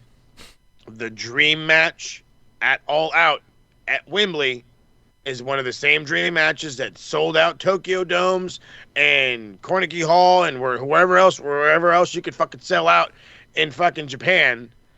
It's Kenny Omega versus Will Ospreay for the world title and the Continental title if you really want to be a fucking dickhead. Like for champion versus champion type of shit. Just that little extra some. But it's got to be again, as much as I love Max, it has to be Kenny. The Max and Ospreay, as great as it is, it's not Kenny and Ospreay. The crazy thing is, the only time they faced each other before was on a collision. About 2.5 years ago, which MJF won. And that was a world title match too. Hey, it was impromptu as well. I was thinking, that's a pay-per-view match. That was when Collision was good. Yeah. Back in the day. He had fucking Nigel McGuinness, Kevin Kelly. There we go. Love Kevin Kelly. Kevin Kelly, yeah.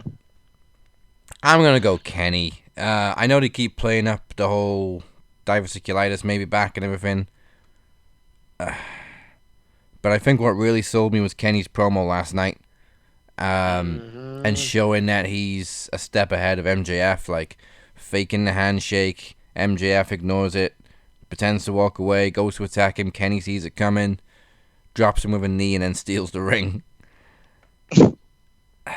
Got the upper hand. It's tricky because tradition tells us if you're on your ass before the pay-per-view, you're gonna lose. You're gonna win. Sorry. Yeah. But I don't think that's the case this time. I think Kenny's got to win one more title. Oh yeah. I think it has to be done. I think this is probably the hardest to call, really, because obviously after the end of Dynamite, where Kenny was standing tall, there's going to be something to do with Don Callis being involved, because obviously he won't want Kenny as champ. But as Mo, you excellently said again, that's the match that you won at All In is Kenny and Will. Because like I think it sold out Tokyo, it sold out when it was in a Forbidden Door. Which is probably one of the best matches I think I've ever seen. I don't know. I'm going to really be controversial. I'm going to go Max to retain. And Kenny to maybe win it, and maybe at Double or Nothing. Get another opportunity. Get chicanery out of this one, maybe. It's going to be main event fuckery. And EVP powers coming into action. How are tickets actually doing for All In? I think they've sold about 32,000, something like that. Apparently it's going quite well. Ticket sales. Well, they need to do something big to pull it over the finish line before We got August. So 68,000 last time. 52, what it? Yeah, we had about 52 the second time. I think 52. First time was about 86. Yeah. And then As it dropped long a as little we bit. can get in the 70s, I think it'll be well enough. Because Kenny and Will put asses in seats. I'm telling you, it's Kenny and Will, and it's sold out. It's not Kenny and Will, and you're looking at peaking about 70, maybe 71,000. Right. Yeah, I'll go. I'm going to be controversial. I'm going to go Max to retain. All right, so we are split a little bit. Those are our predictions, and now for the Max group, a little announcement for you. I've been saying for a while the predictions title will be coming back at some point. We haven't done it for a long time, but it will be returning for WrestleMania because we got 2 nights to predict to come up with a new champion. But there are changes to the rules this time. Whoever has the most points, well, the most correct guesses will be the champion, of course, which is why we're waiting for WrestleMania to give us the biggest chance of a mix of predictions. And instead of having like 5, 7, 10 co-champions this time, whoever the champion is, if multiple people tie with them, then the current champion gets to choose one person to be a co-champion with them. Oh, nice. Okay. So the predictions title officially returns for WrestleMania weekend. However, we will put our predictions up for Dynamite this week so that you can have a test run. I like it.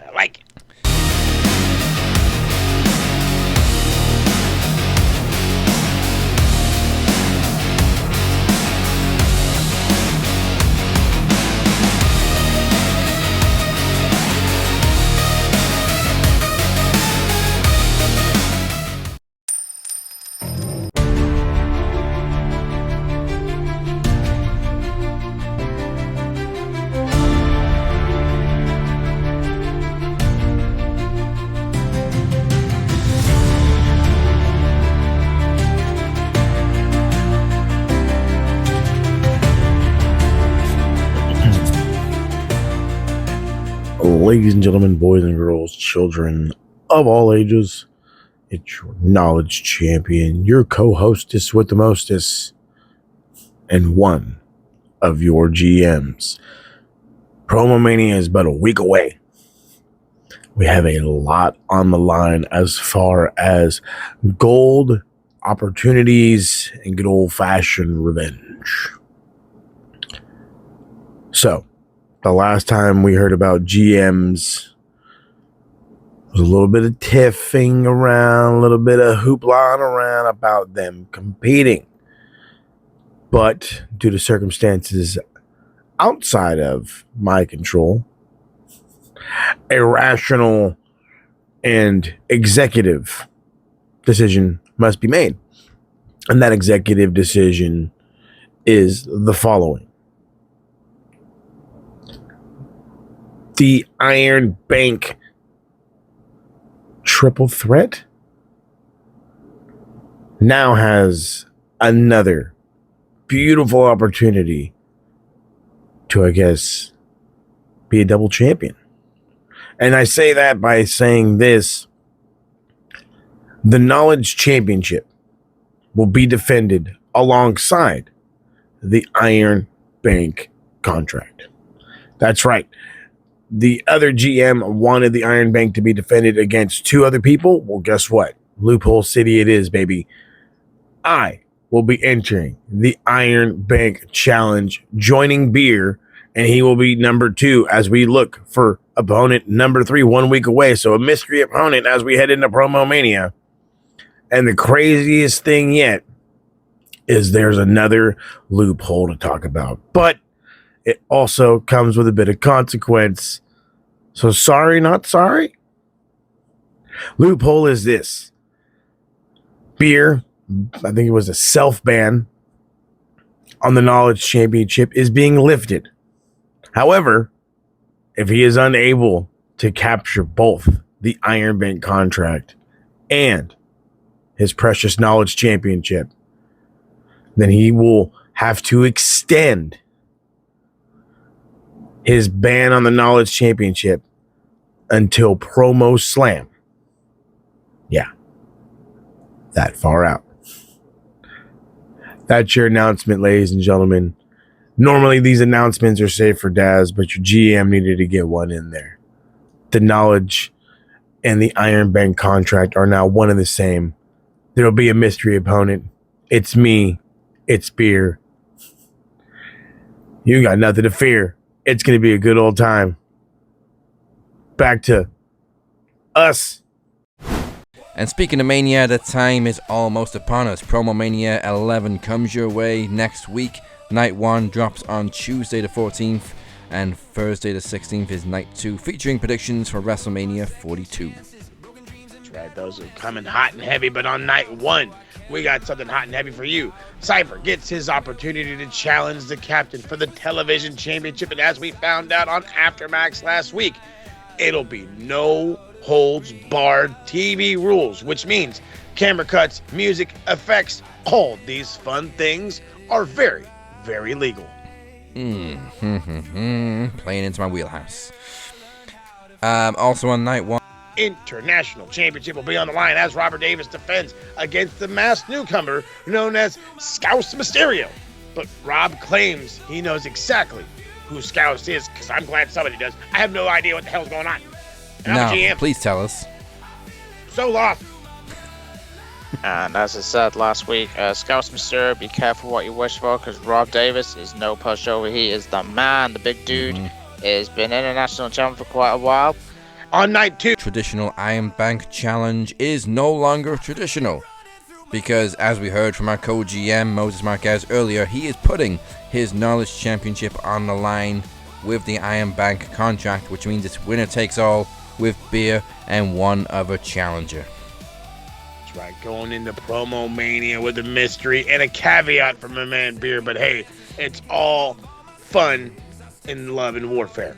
But we also don't know if he will show up, but we're hoping he does. But Brew Capone has been challenged by the one and only, the podcast machine Mike Larkin, in a promo exhibition. You know what, I hope he shows, because Mike is money every time he's on, and Brew Capone could definitely use the spotlight. But speaking of spotlights, it's your main event. It's the Dance of the Dragons.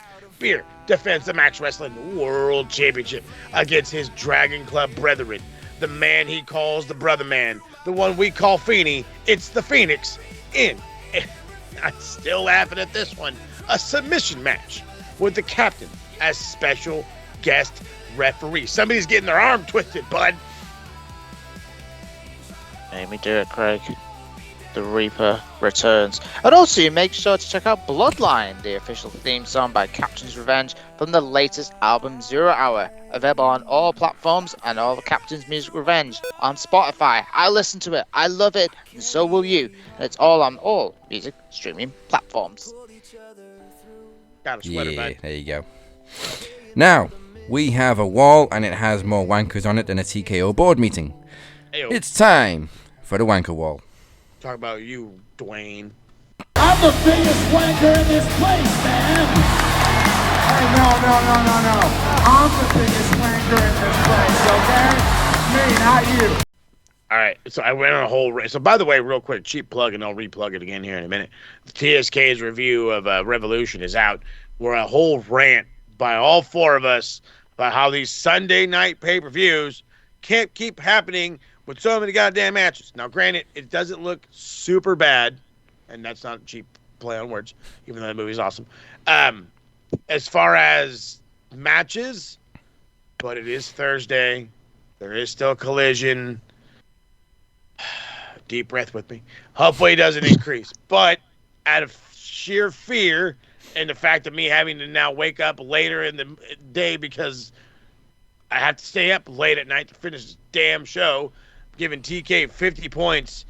If you're going to do these Sunday pay-per-views, they need to be done by 9. Not still going at 9. Done by 9. I know I'm an old fuck, but help a brother out. Jesus. You couldn't have put that any better. Beer, who you got? Really trying to think of the mix. Again, it has been quite a reasonably quiet week, to be fair. IWC again. Trying to, as always. Oh, hang on. I think I got a screenshot of there's something about the IWC because they're all still whinging fucks. No, first I want to go 100 points for Pat McAfee because it was just fucking ludicrous. You could have had Kevin Owens. You could have had Arn Anderson. We'll add 500 points to Ari Emanuel because it was his decision. Yeah. He claims that Pat McAfee could be the next Sylvester Stallone. You couldn't be the next. You could not give him. You would not even put him past Sylvester Takai. Remember the one that was in ECW all those years ago. So, 500 points to Ari Emanuel. That's one of mine. I got somebody from the IWC. This is from the group Marks for Life, and I'm going with Phil Limitoni. I don't know what. Limitone. Phil. Limitone? Nice. Phil says, I've had enough of the Oberfemi dance. Oh, no, you haven't. Oh, God. When Brock called him out the other night, Ober should have been full speed down the aisle ready to kick his ass. It's silly and bad storytelling. It makes Oberfemi look weak. Why is he walking around the ring like he's afraid? Get in there and fuck him up. I don't think it makes him look weak at all. It's an intimidation walk. And somebody doesn't understand these. He was walking around the ring not because he was scared, because he was making Brock think about it. Like, he was showing no fear. Plus, how can you be sick of the dance? Everybody's doing the Oberfemi dance. It's contagious. It's a strut, damn it. Strut that ass off. Oberfemi's been doing that dance ever since he was in NXT, so it looks like he definitely didn't watch NXT. Oh, no. So yeah, you can have 50 points. Corey sent me one yesterday, actually. Who I want to give... I have to cut you off. I'm sorry. I'm over here scrolling for some content. I got to do something. This is not because of anything. This is random points because I love and I think this is hilarious. But how dare you at the same time as a man who loves Disney, I want to give 25 points to Matt Cardona, who's over here posting fucking video or pictures of himself at Disney World, not just Disneyland, Disney World, on the fucking Buzz Lightyear whatever game, and he photoshops his wife in there. How dare you not invite your wife to Disney World, sir? How dare you? He saw I went on this alone. I'm like, you're such an asshole. And the worst part about it is he looks all serious in this picture, like he's just so focused in on getting the highest score. He's just like, yeah, I'll give a shit if my wife wasn't there. Fuck the shit. I love Matt Cardona. Love Matt Cardona. He's so awesome. He's my spirit animal. You found somebody else? This is one Corey sent me. I want to give 100 points more to the IWC. This guy called Ash Wayne. Now, Corey sends a lot of these to our chat. He sent it to me as well.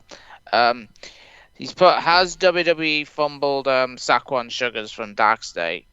And I replied to him saying, as in this guy, I said, you've been fucking negative about everything. Dark State's only been around for 1 year.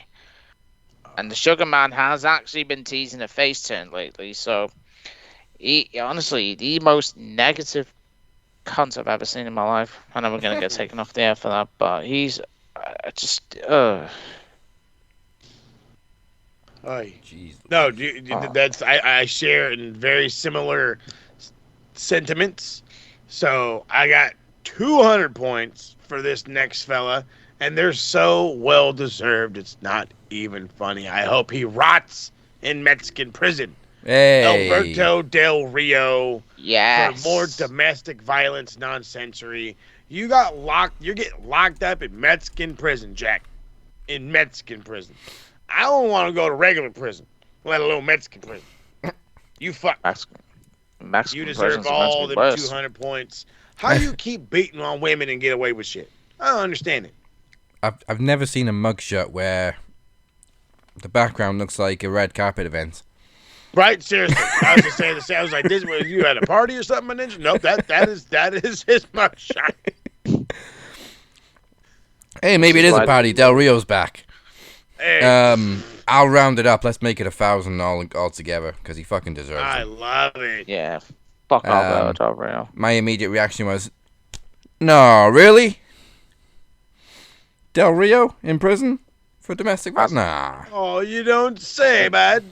And he's meant to be a really nice guy, apparently. But yeah. Why do you think WWE never took the option to keep him in AAA? Stand-up citizen. Great guy. I'm beating the shit out of my wife. And when he beat the hell out, when he was abusing Paige, then that was the final straw. You're lucky Ricky didn't fly over. Mm-hmm. Oh, yeah. Well, speaking of pieces of shit, I'm going to give a solid 1,000 points to Donald Trump. Yeah, bud. Because of you, motherfucker, I can't keep paying $180 for fucking fuel. Can't do it. Oh, I wish. I wish, bro.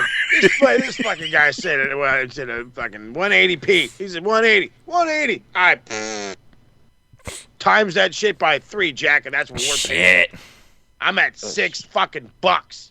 What is it normally on like a good time? It was under $3.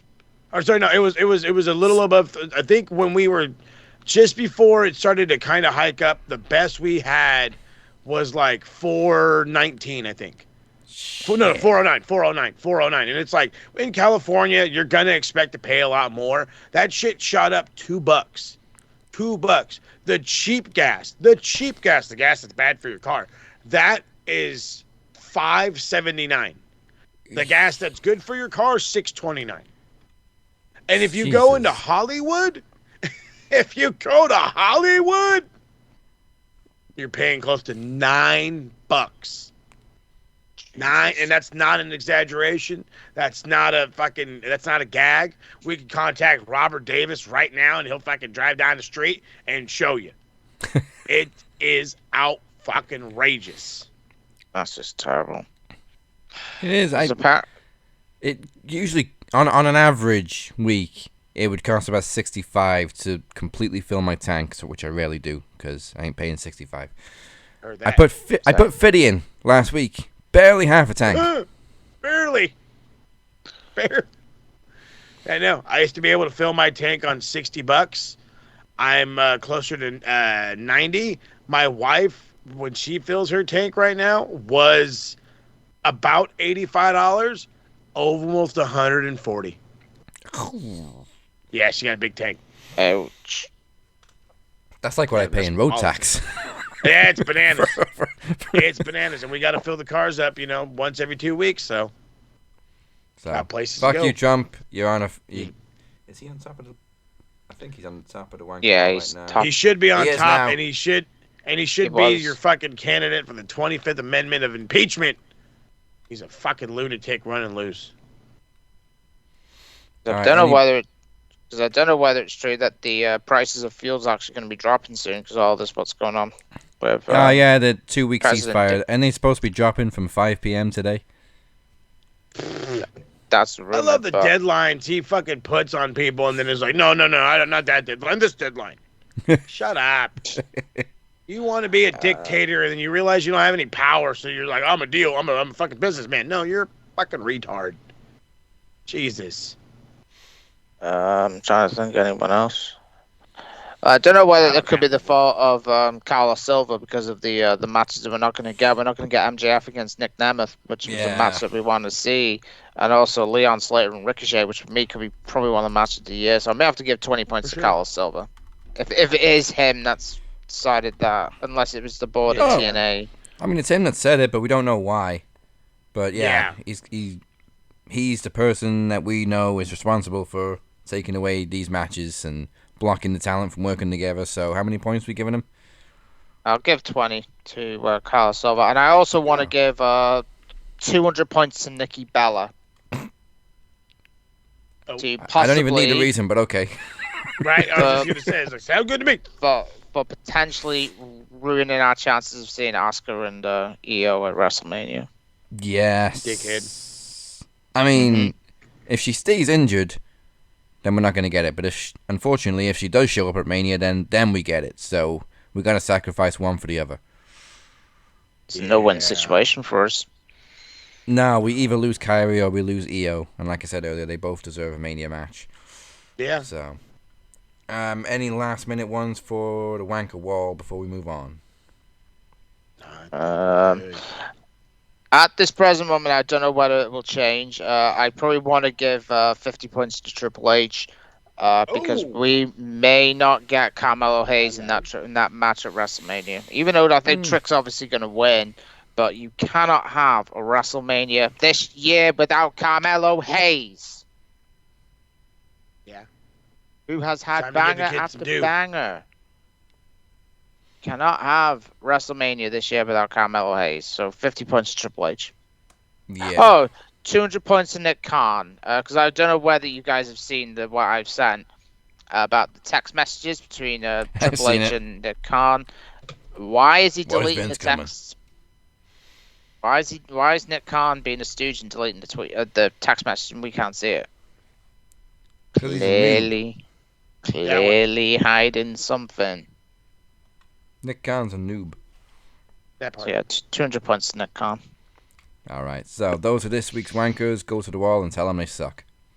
Yep, do it in a line, so that way you have to hear them all individually.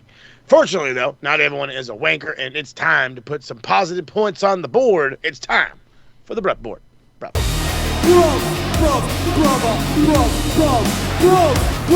Brother. Bruv. All right. I've got a record to start with. 3, 2, 1. I'm going to start with a world record. I want to give 1,000 points to CM Punk for that promo on Raw. To lower the ticket prices, I was like, fucking sell me. And also when Didn't he already say that once? Yeah. He's already said that, and then he talked about the ice cream bars. Oh, yeah, ice cream bars. Why did they get rid of them? They were so good. They're back. Oh, they're back forever ago. They're still around. So, Punkster, you deserve 1,000 points. Damn, pointage. On this kind of the same topic then, I got 2 notes. One is Cody Rhodes. I'm going to give him 200 points because he keeps getting kicked in the balls. He's been getting kicked in the balls for over a year. The poor man's got to be sore. Stop kicking Cody in the balls. Let's put it that way. Let's go with that. Rochambeau, motherfucker. Still giving Brandon the goods. Love Cody, though. So 200 points for Cody. And then the other note I've got, even though he's already had points on the other board, Pat McAfee. And I know you're surprised that he's getting good points, but the reason I'm giving Pat McAfee 50 points is because he's not Travis Scott. Hey. Like Let's be real. It could be worse. It could be worse. He did have to be convinced. If you listen to the reports from Triple H, he did have to be convinced to do this. So, even though he's like, dude, it doesn't make any sense for me to do this. But you're going to do it. So, Pat deserves some love as much as he deserves the hate as well. He deserves some love. I gotta give points to Kenny. That promo. It makes you believe in something. You know what I mean? It makes you believe in something. It makes you believe that there's a greater good out there. That you just have to work on it and work for it. So Kenny, I'm just gonna give him 50 because I'm sure he's gonna get a shit ton of points after his fucking match with MJF. So 50 to keep him calm and chill. Love what Kenny's doing. Keep the ball fucking rolling. And then who else was fucking just the ball? Oh. Mr. Billiam Ospreay, I want to give him 100 points. Having his buddies come through, whooping him up in a good way, just not hogging the spotlight, sharing the spotlight with the United Empire. I thought this is good. I thought it was great. I hope he wins some gold on the weekend. Yeah. As I said before we went on the air just now, I said that United Empire is going to work, especially having Windsor in as well. Yeah. So I think that's going to lead to probably going to lead to anarchy in the arena at Double or Nothing. Oh, let's go. But all right, let's do it. Yeah, I'm down. Make it work. Trying to think now. Well, I'll do an easy one. Brock Lesnar, Oba Femi both get 50 points. I mean, Oba gets points anyway, so he's getting 60. Mm-hmm. Yeah. Because, again, they're just selling this feud. To be honest, I think they could have done without brawling this week, and maybe they could have done with just sitting down and having a tense microphone exchange, even if Paul Heyman just spoke for Brock. Just to see that intense stare from Oba, and then he probably could have said just like one line or something. Just to keep it simmering, but it was a good enough brawl, so I'm still invested, highly invested in this match. Highly invested. Oh yeah, I need to go back to the Wanker Wall again. There, sorry. There's a page that's put on something called Wrestling Memes or Shitpost. I think it's actually Matt Coon that's done this. He's an absolute douchebag who's got that name rings podcast. A bell. Yeah, he's a fucking retard. Someone's put, this is a long one, so I'm going to try and skip a few pieces here. Just look into the eyes of the satanic she-demon Stephanie Vaquer. There is no soul there. Tony Khan knew that she was pure evil, and that's why he refused to sign her to an AEW contract. But of course, WWE, being the godless hellscape that it is, had no problem snatching her right up. First of all, Tony did want to sign Stephanie, but Stephanie would join WWE. She turned down less money to go to the E. Throwing up dollar store horns on her and putting titles around her waist. No, she carries on her shoulder, by the way, dickhead. And despite her only having one move, the Devil's Kiss, she gets TV time to go out there and promote the Devil's message to the masses through her assets. No, she has more moves than you. She has 666 moves. That's right. Yeah. Attaboy. Exactly. And then it carries on. Now, the experiment is backfiring, though she is going off script and severely injuring her WrestleMania opponent, Liv Morgan, weeks before the big show because she can't control her temper. How do we not know that was a complete accident? And Liv sold it like an absolute true champion.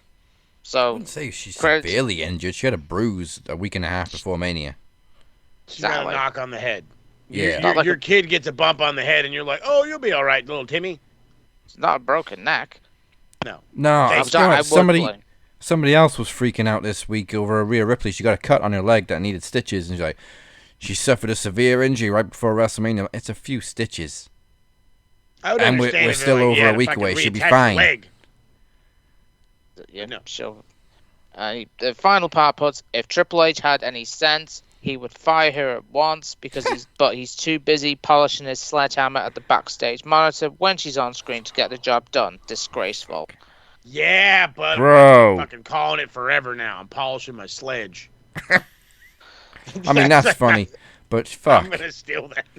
So, well, since we've dipped back into the the wanker wall, there's one I forgot too, and it pains me to say it, so I'm just gonna leave it at 10 points. But Shawn Michaels. Don't get me wrong. Stand and Deliver was a great show. NXT this week was a great show, but there's just one result that I really didn't agree with, and that's the North American title. I do really like Miles Bourne, but Johnny should have fucking won that match. The crowd were into it. Johnny was into it. The momentum was there. The aura of Johnny wrestling was there again. And it looked like he was going to win multiple times, but Miles retained. And, I get it. Miles on a good run. He's a young dude. But what's Johnny Gargano going to do now? Leave. Unless he goes to AEW, or unless they're going to line him with the Motor City Machine Guns. But obviously, Johnny looked fucking fantastic. I think I may even have to add on to that. Even though I want to give 500 points to the women's division because it was a great show, I want to give 10. I'll add 10 on for Sean. Sol did not need the win. No. Sorry, I should have won that. Yeah. Yeah, I think they're pushing Sol more. Definitely towards the main roster. Yeah, she'll have the final match with Zarya. And Zarya will probably win the final match. So back on the good side. Tatum Paxley deserves 50 points for a great match with Blake. Absolutely. I'm so glad she's continuing her run with that title because she's killing it. She's got a very weird relationship with Shiloh Hill. They just sit around laughing their asses off, like they've just been on they do. The funny little brownies. Shiloh is so winning me over. Awesome way to put that. Joe, I need to give her flowers. I want to give 50 points to JC Jane. Oh yes. For the last year, she has literally been the MVP of that women's division. So yeah, JC's great. 50. To break out from being the third wheel of Toxic Attraction to just leading her own faction. Yeah. I'll be honest. I find the other two kind of irrelevant. They really are just sidekicks, and I always forget one of the names. I know Fallon Henley's one. I keep forgetting the other one. What's the other one's name? Lainey Reed. Never remember her name. She's just the other blonde. The other one. She's relatively new, but no Fallon slander, because Fallon is awesome.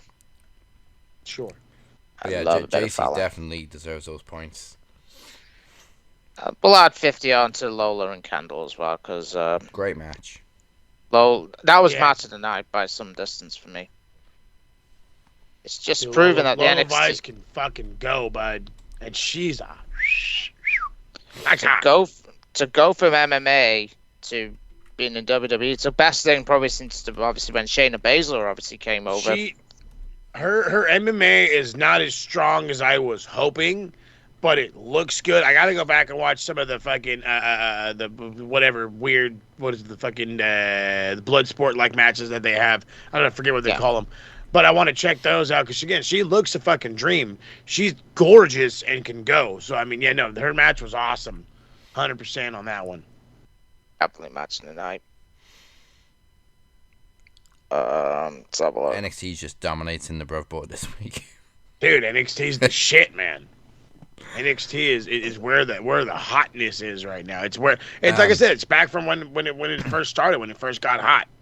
It is the show to watch on the E. To avoid getting cursed, we have to give our customary 20 human points to Danhausen. Yes. Hell yeah.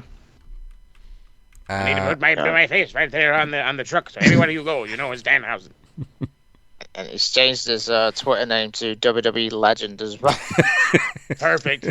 I love the fucking Cody Dick Punch. I was like, yep, my man. Oh, he's been all over social media this week with his backstage antics, and they need to put this stuff on TV more, because he's as entertaining as he is on TV. He's even more entertaining on Instagram Reels and shit. I'm telling you, have that play right before somebody comes out and be like, what the fuck did I just watch? Like, have their reaction and the crowd be over. This guy is already reportedly incredibly over. Yeah. So make him that much more so. You know what I mean? Like, when R-Truth was at its peak, they ran with it. When Danhausen's at his peak, and it's right now, run with it. And I think there was the debut that really went wrong, but to get him over as he has now, I think it's probably one of the better signs WWE's done, because obviously he's a merch seller as well. Look how Pence sold his merch at the start of last year. Danhausen selling merch for fun. It's money in his ass pocket. Like we said when he first came in, he is a WWE gimmick. Yeah, he's perfect 100%. For WWE. 100%. And it's working. I think a gimmick like Danhausen, I think, definitely would have worked in that era with, obviously, when every gimmick happened in WWE. Obviously, you had Dunk the Dumpster Brought Drowsy. You had gimmicks such as that. Danhausen would fit in, but hey, Danhausen's doing great for himself, so I'm so happy for Danhausen.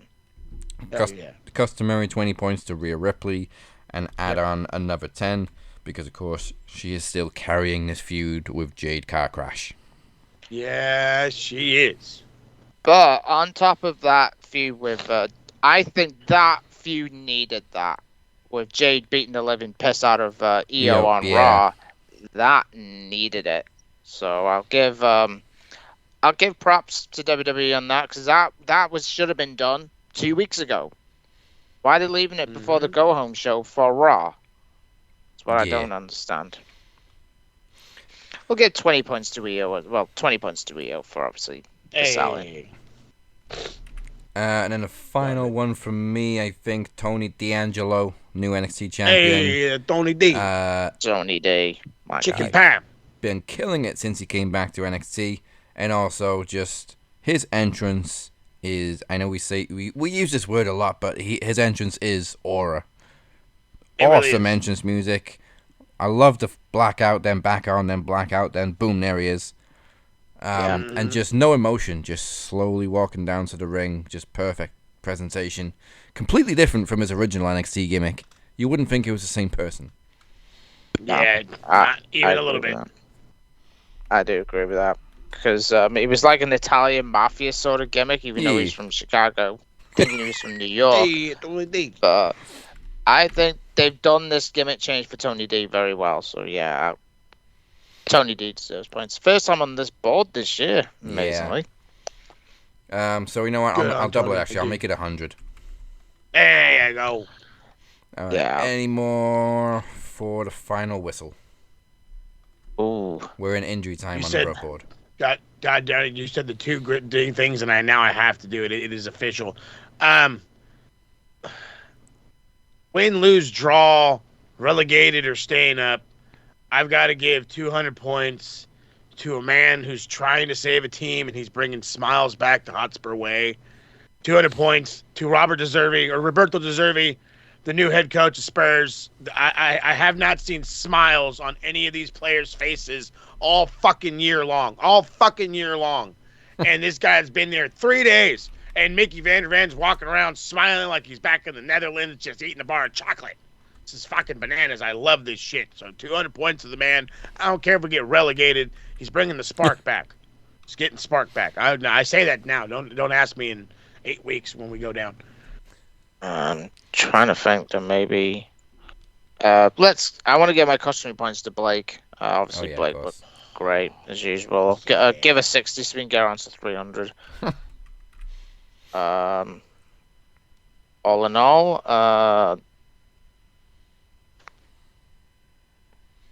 I think that might actually be it. Yeah, I just know AFI are on the board. Obviously, we put them on because they're going to be in the 2K game for one of Punk's entrances. But we read a report a few days ago that they may be at WrestleMania, or at least using Punk using Mazaria Kantar for his entrance. So, on that assumption, another 20 points to AFI, because if that does happen, my brown sofa will become white. Yep. Damn straight. All right, that is it then. Thank you for joining. I got a little confused thinking about Mazaria Kantar. Thank you for joining us. We appreciate you all. Before we close this go-home show for Promo Mania up, let's find out what cheap plugs are coming your way from the TSK.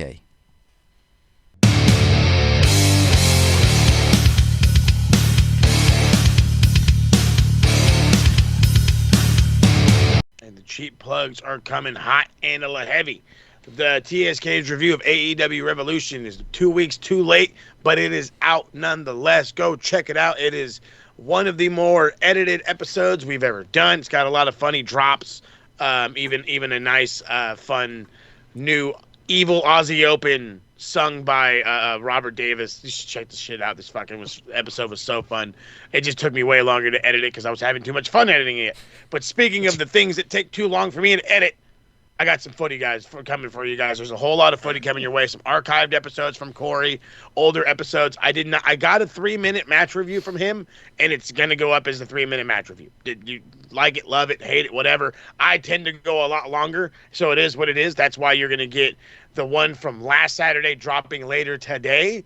Tomorrow on Friday, you are going to get my preview for the game against Minnesota on Saturday. And then you'll get all kinds of live reactions or whatever, live from the supporter section, following on the Instagram, the Max Football Podcast Instagram. So a whole lot going on. And then, of course, we just predicted Dynasty. So that means the boys will be covering AEW Dynasty because we're AEW exclusive for some reason. We were going to do Stand and Deliver. We randomly got tired. It was a great show. It wasn't like we didn't want to do it because it was a great show. It's just we're old men. You know what I mean? We're old men. We got to get to sleep at a certain time or we wake up with our knees and back hurting. Yeah. So, but don't trip.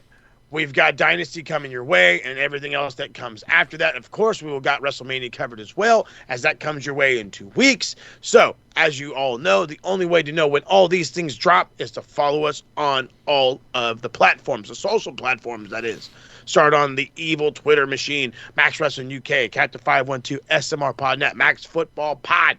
And, of course, for all these links to get you there and to check out the beautifully done website that is all things Max Wrestling, head over to maxwrestlingnet.weebly.com. And don't forget to hit the subscribe button, the follow button right here on the YouTube. Then head over up on Facebook, Twitter, Instagram, TikTok, and everywhere in between. The TikTok's got to come back at some point once we figure out the password nonsense. It'll come back. I promise you, and we're going to have too much fun doing it. But Facebook, as you just heard, the Predictions Championship is back. And you want to know how you can be a Predictions Champion? By being a part of the Facebook group, bruv. And that's the best way to do it. It's going to get you in the loop. It'll get you in the know. The Twitter's there for the fun, but the Facebook is where all the action goes down. Yeah, we got more plugs than the back room of Ann Summers. Over to Bia. Let's go. Right, so there has been a long delay with Back to Black and Gold, which I do apologize for. I am aiming to get that back up and running very soon. I am going to be dropping some retro rewatches for WrestleMania. There is WrestleMania 8 that's now going to be on YouTube, so I might do a watch along for that actually, because WrestleMania 8 is underrated. And Jake. So I am Piper and Brett. There you go. That is a technical masterclass. So I am aiming to drop WrestleMania 1. I'm definitely going to be doing 17 and 19. So I'll get them hopefully be dropped by the end of close today, or maybe get them all dropped for tomorrow. Yeah, subscribe to my channel at JMB434. Like, subscribe. It's free of charge. I'm not TKO. I don't charge that much. Hey. So hit that bell button so it'll come straight away to you. And make sure you are liking Captain's Revenge as well on Spotify. If not, I'll get you. Hey. Yeah.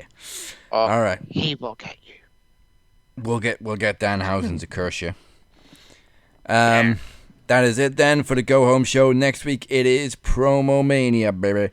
We have all the matches that we listed earlier on ready to go. You got Cap and Cypher. You got Robert Davis versus Scouts Mysterio. You got the Knowledge title and the Iron Bank contract on the line. You got Mike Larkin. You may have Brew Capone. And of course, you got the Dance of Dragons. It's all coming your way next week. Remember, night 1 is on Tuesday. So you got 5 days for more Max action, and we will see you there. Goodbye. Mwah, and good night. Bang. I'm only defending it. Loophole City, big dog. It's Loophole City. I need to get a referee shirt.